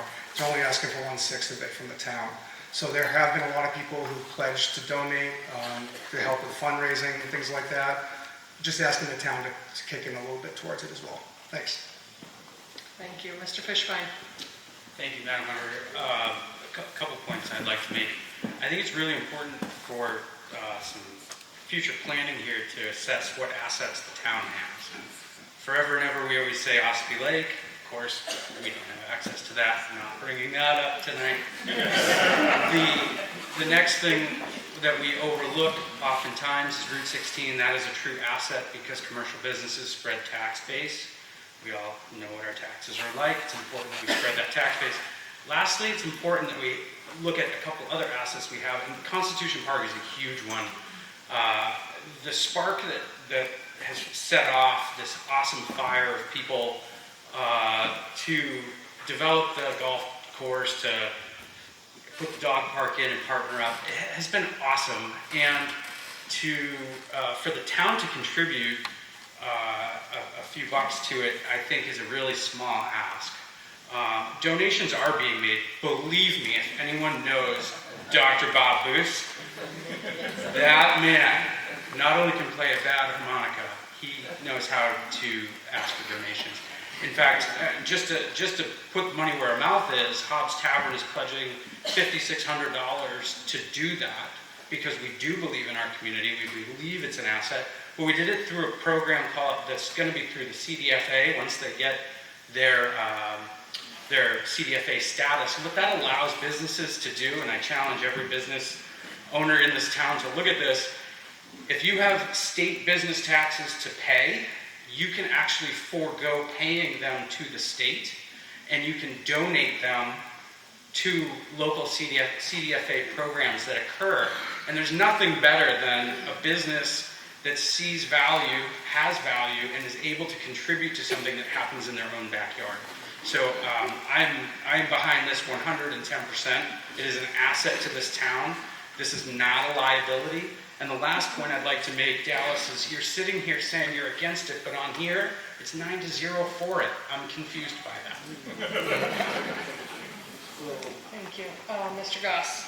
On the boardwalk, I was on the budget committee back when Constitution Park was put in and this boardwalk was put in. It's not for me, but it is for a lot of other people that like to use it. We have the boardwalk, but it's in disrepair. It's unsafe in the present condition.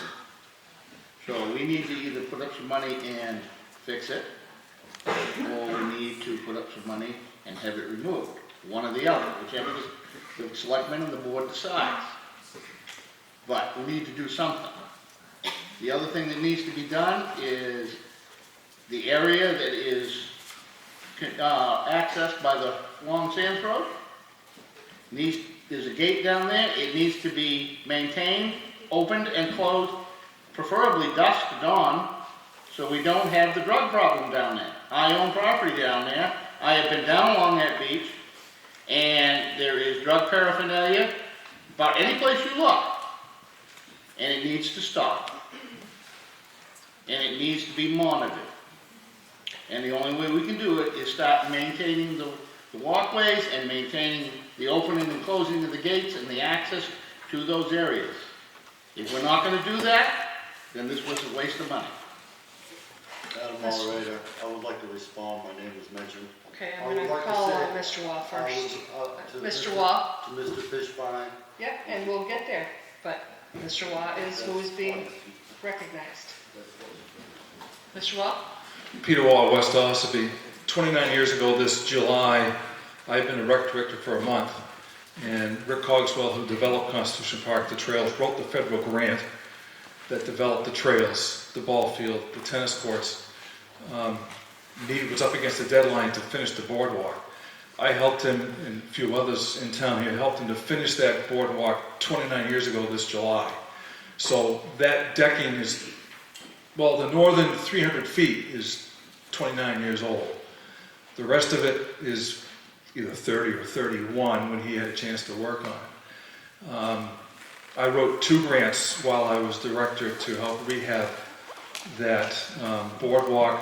One, the current rec director, Justin Chafee, and his brother replaced all the posts that hold that up. The other one was to rehab the parking area at the trailhead for all the trails, which included that one. In each situation, the town had to be able to provide to show the grantee that the town was committed to this in either financial or in kind or a combination of the two. This $50,000 will go towards that to help Edwina and the rest of the group to go after the funding that they need, because they need to have that support from the town. It's a gem. In my 21 years as rec director, there were many, many communities around this state that were very envious of what we have there in that park. And the most time I fretted over that was in June of 1998. We had Ossipee Lake rose 8 feet. I didn't want to get and look at that place for 2 weeks. But I went down and everything came right back down to where it's supposed to. It's a gem. It needs to be prepared. Also, because of the funding came from LWCF grants, Land Water Conservation Fund grants, we own that now. We have to maintain it and keep it up. And the work that's been done there in the last few years has been amazing. Edwina and the Friends Group are to be commended for their dedication and their commitment to keep that as a diamond in the rough. Thank you. Mr. Emery, if you'd like to respond now, you may. Yes, I'd like to let Lash know that even though it says 9-0, I do reserve the right to change my mind. Okay, so I don't think it's a benefit for the town. As far as our taxes, we did get reassessed. Everybody's valuation went up. So it just adds more to their tax bill. And all I'm trying to do is bring our tax bill down. Because we keep adding stuff to our taxes, and we're never going to bring anything down if we keep doing the same thing we're doing. And that's all that amounts to. Thank you. Mrs. Lang. I think that it's really important that we recognize what a benefit that is to us, but I also think it's really important that we recognize what a liability it is to us at this point. And I think we really need to go ahead and approve this money so that they can get the grant for all the rest of it that they need to have done. I vote in favor for it. Thank you. There's a motion to move the question. And a second. That requires a 2/3 majority. All those in favor of moving the question? All those opposed? Thank you. So we will vote on Article 32 to see if the town will vote to establish a Deer Run Boardwalk and Trail Expendable Trust Fund per RSA 31:19A for the rehabilitation and improvements to the Deer Run Boardwalk and Trail at Constitution Park, and to raise and appropriate $50,000 to put in the fund with this amount to come from taxation, further to name the Board of Selectmen as agents to expend from said trust fund. Recommended both by the Selectmen and the Budget Committee, and a majority vote is required. All those in favor? All those opposed? Thank you. There's a motion to not reconsider. Is there a second? Thank you. All those in favor? All those opposed? Thank you. I didn't want you to feel left out. I'll let Mr. Babson know you're standing in for him. All right, Article 33, to see if the town will vote to raise and appropriate the sum of $6,000 for the purpose of purchasing a mower for cemetery maintenance. Recommended by the Selectmen, recommended by the Budget Committee, and a majority vote is required. Is there a motion on Article 33? Thank you. Is there a second? Thank you. Any discussion on Article 33? All those in favor? All those opposed? Thank you. Sorry, Mr. Doyle.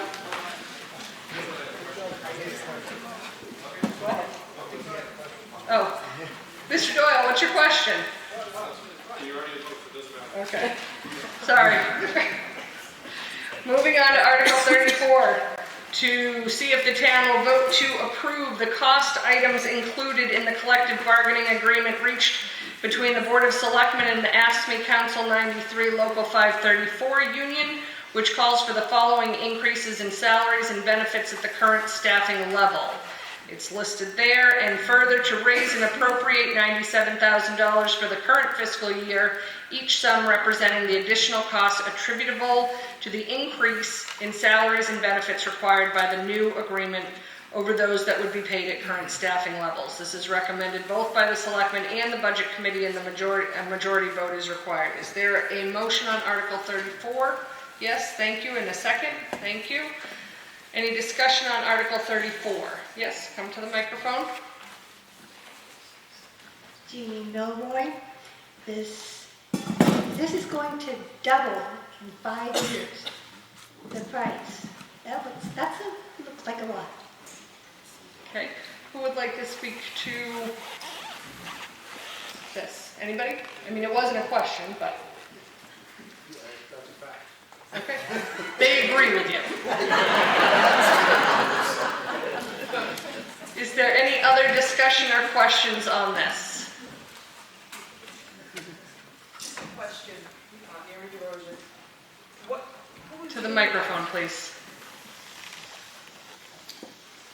Mary DeRosa, could you please just tell us who is unionized? What, is it the school? Is it the town workers? Who? Mr. Smith. So the school is not part of the town, it's a cooperative district separate from the town. We have no control over that. We have the highway department, all the administrative staff, who else am I missing? Transfer station, water sewer, rec department, library. Thank you. Police department's non-union. Okay, thank you. Mr. Lang. I think it's important that we recognize that it isn't, the only thing that's doubling is the increase over 5 years, not the total amount that we're spending. Thank you. Any other discussion on Article 34? All right, all those in favor? All those opposed? Thank you. We had amended our agenda to then deal directly with Article 41, which is relative to Article 34. Shall the town, if Article 34 is defeated, authorize the governing body to call one special meeting at its option to address Article 34 cost items only, and a majority vote is required? Is there a motion on Article? I make a motion to table. Okay. Is there a second? Okay. Mr. Goss, do you want to explain why? To table the articles now and vote on it, what that means, it basically kills it. It's a mute thing. We've already passed the article on the union increases. This was just a backup in case that you didn't pass that if they go back into renegotiation and or have another special town meeting. Thank you. So basically, by tabling it, it kills it. Thank you. Does anybody on this end have any objection to that? All right. Any questions about that? Why we're doing that? Okay. All those in favor of tabling Article 41? Thank you. All those opposed? Thank you. That passed. Moving back to Article 35, to see if the town will vote to raise and appropriate the sum of $75,000 to be added to the property cleanup expendable trust fund previously established, recommended both by the selectmen and the budget committee, and a majority vote is required. Is there a motion on Article 35? Thank you. And a second? Thank you. Any discussion? Mr. Doyle? I'm gonna look in that corner every time now. Could you just explain the article, what the 75,000 is for?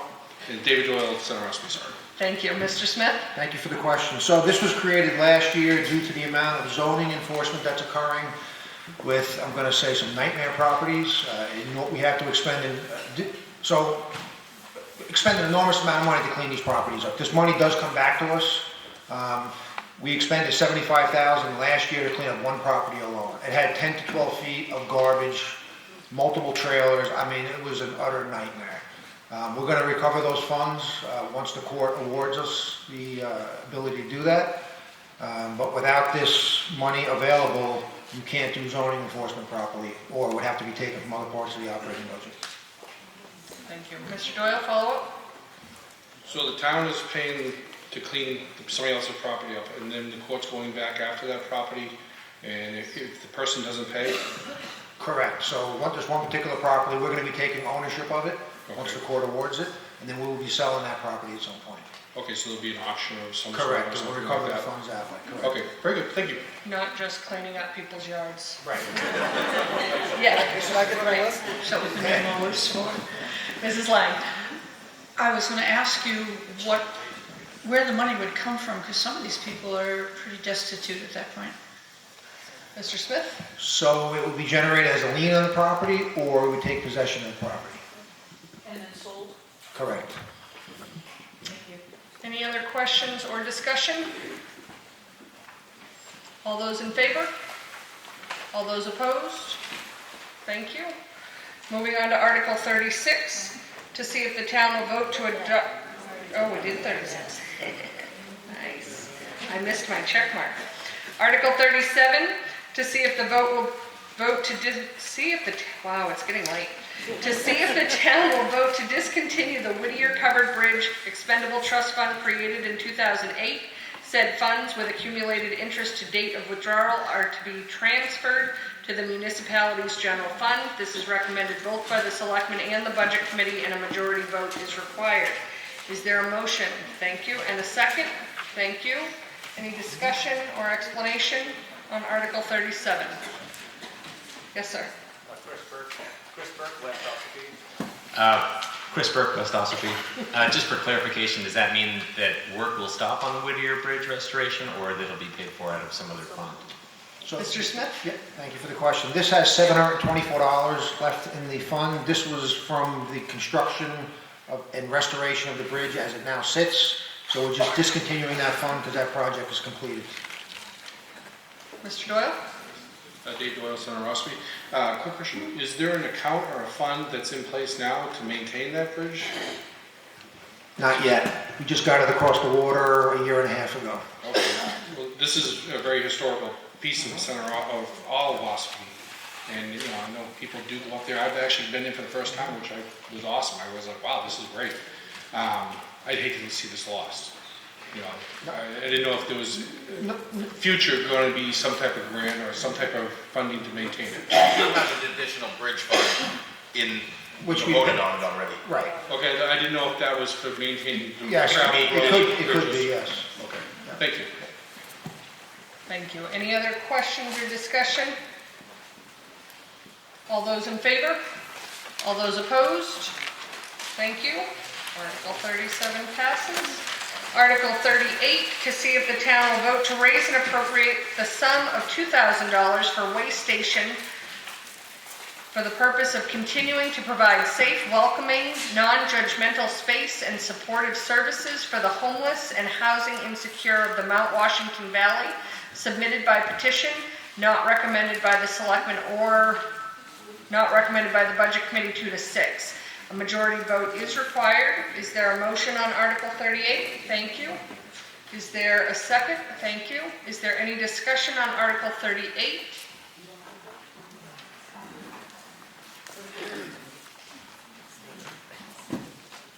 Reverend Katie? I pulled up the webpage and I wanted to be able to refer to it. Okay.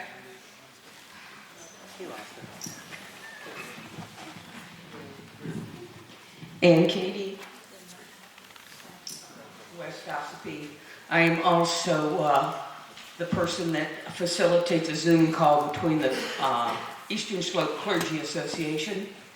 The way station has been in existence for several years now. It was developed and supported by Nativity Lutheran Church in Conway, but it is not supported in its entirety by the church. It is a place where those that are housing unstable, those that are without a home, can come, use the address for themselves so that they can get mail, so they can get a job. They provide showers, they provide laundry services.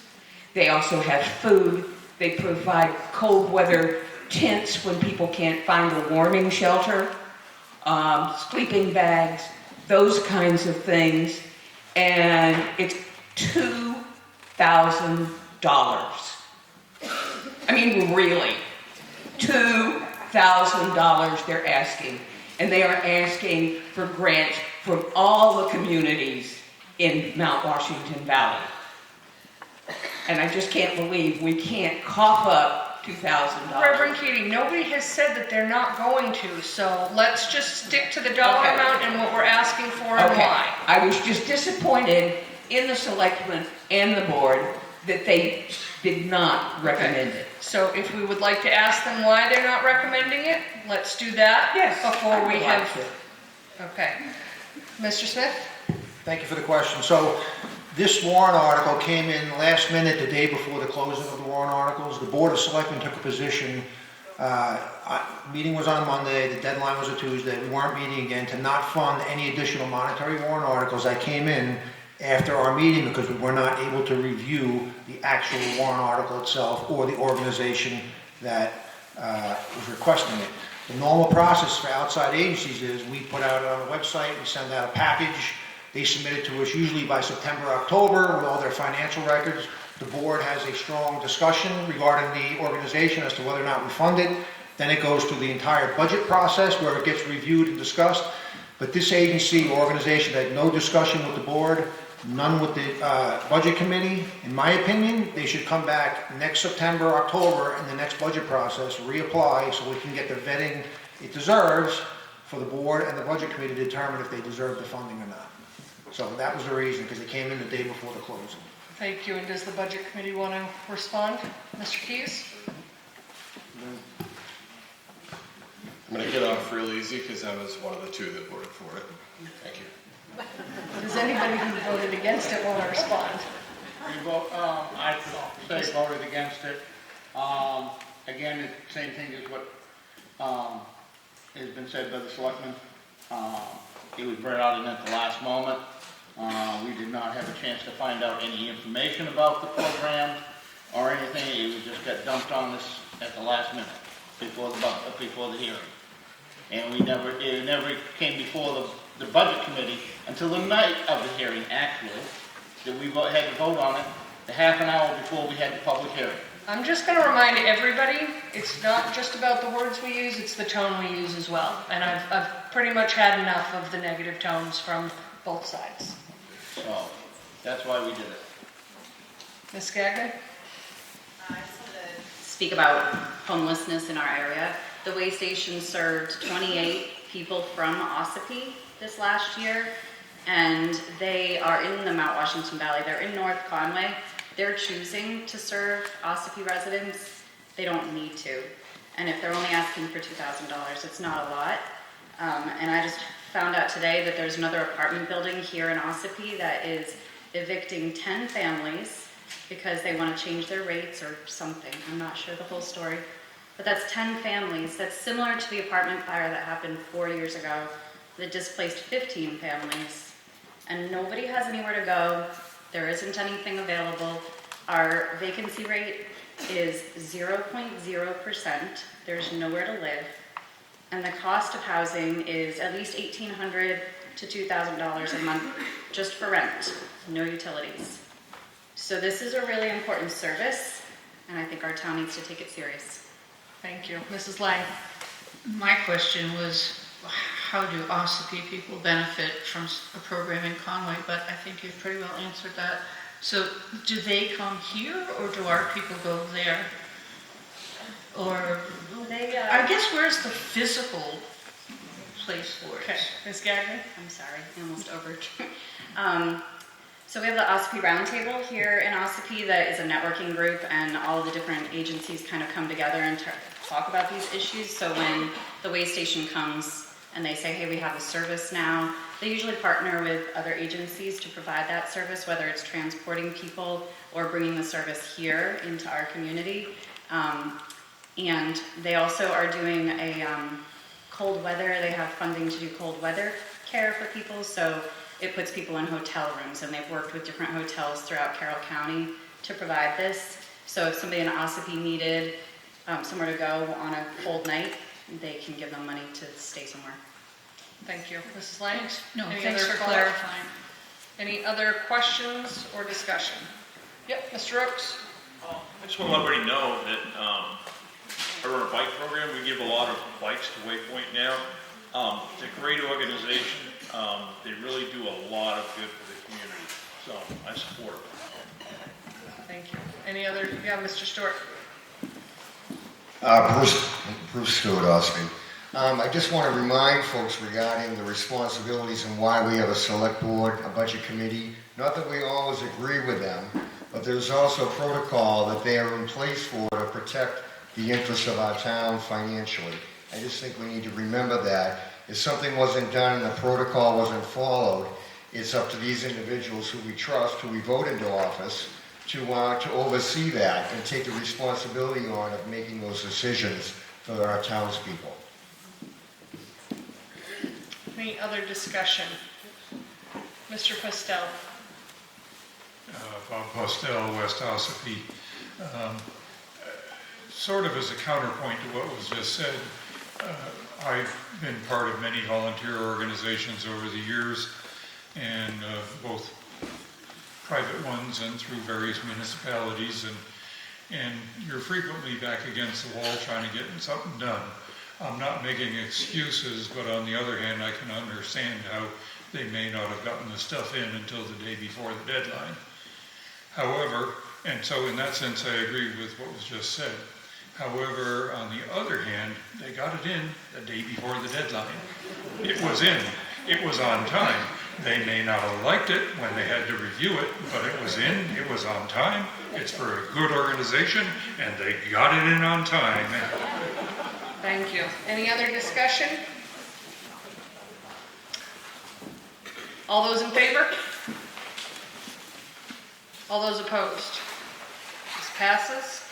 Article 39, to see if the town will vote to raise and appropriate the sum of $2,500 to fund the Ossipee Main Street program submitted by petition, not recommended by the selectmen, not recommended by the budget committee 3 to 5, and a majority vote is required. Is there a motion on Article 39? Thank you. And a second? Thank you.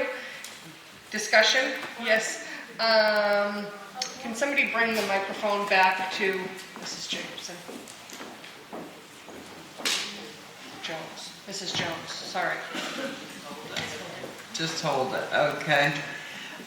First of all, I'd like to thank many of you for your support for Ossipee Main Street program over the years. We've been around a while now, and we've learned to do some new things recently that I hope you'll be seeing. We did not intend to ask the town for any money. We haven't for several years. We've worked with the money that we fundraised.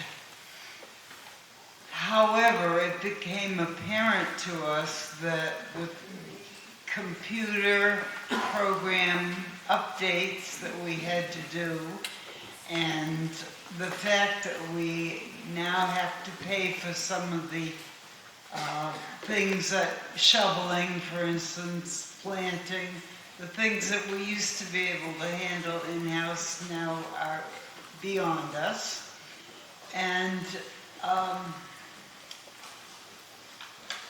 let's see. Oh, the other big thing is painting the building. We decided to take the bull by the horns and fundraise this summer to paint the Main Street building because we figured that was probably the quickest way to get it done. So that's on tap for this summer. So the gist of it is that we do need the extra money. We are going to be employing help with some of the projects now that we didn't have to before. So, please vote for it. Thank you. Thank you, Mrs. Jones. Anybody else wishing to discuss Article 39? Mr. Smith? Thank you, Madam Moderator. Again, it's the same as the previous one. They didn't come through the normal budget process. There was no application, there was no review, there was no review by the Budget Committee. It came in last minute, so we voted against it. In my opinion, and the board's opinion, reapply next year, participate with the budget process, and let it get its proper vetting. Thank you. Thank you. Any other discussion, Mr. Goss? I agree with Jonathan as far as the not following the procedure to do this. They were aware of it. They've been in the program for many years. But the building is a town building, so they're not paying for the pay. It's not coming out of their budget. It's town maintenance building budget. So why do they need money to change? So sorry. So sorry. It's bedtime. It's like Mr. Babson's with us. Oh, this is past his bedtime. Is there any other discussion on Article 39? All those in favor? All those opposed? Thank you, this passes. And that is our final article of the night. We did not break any time records, but I think we had really good discussion. I really appreciate it. Is there any other business wishing to be brought before this body? I will now entertain a motion to adjourn and a second. All those in favor? Thank you. Have a great night, guys. 10, 11. Drive safe. I like that.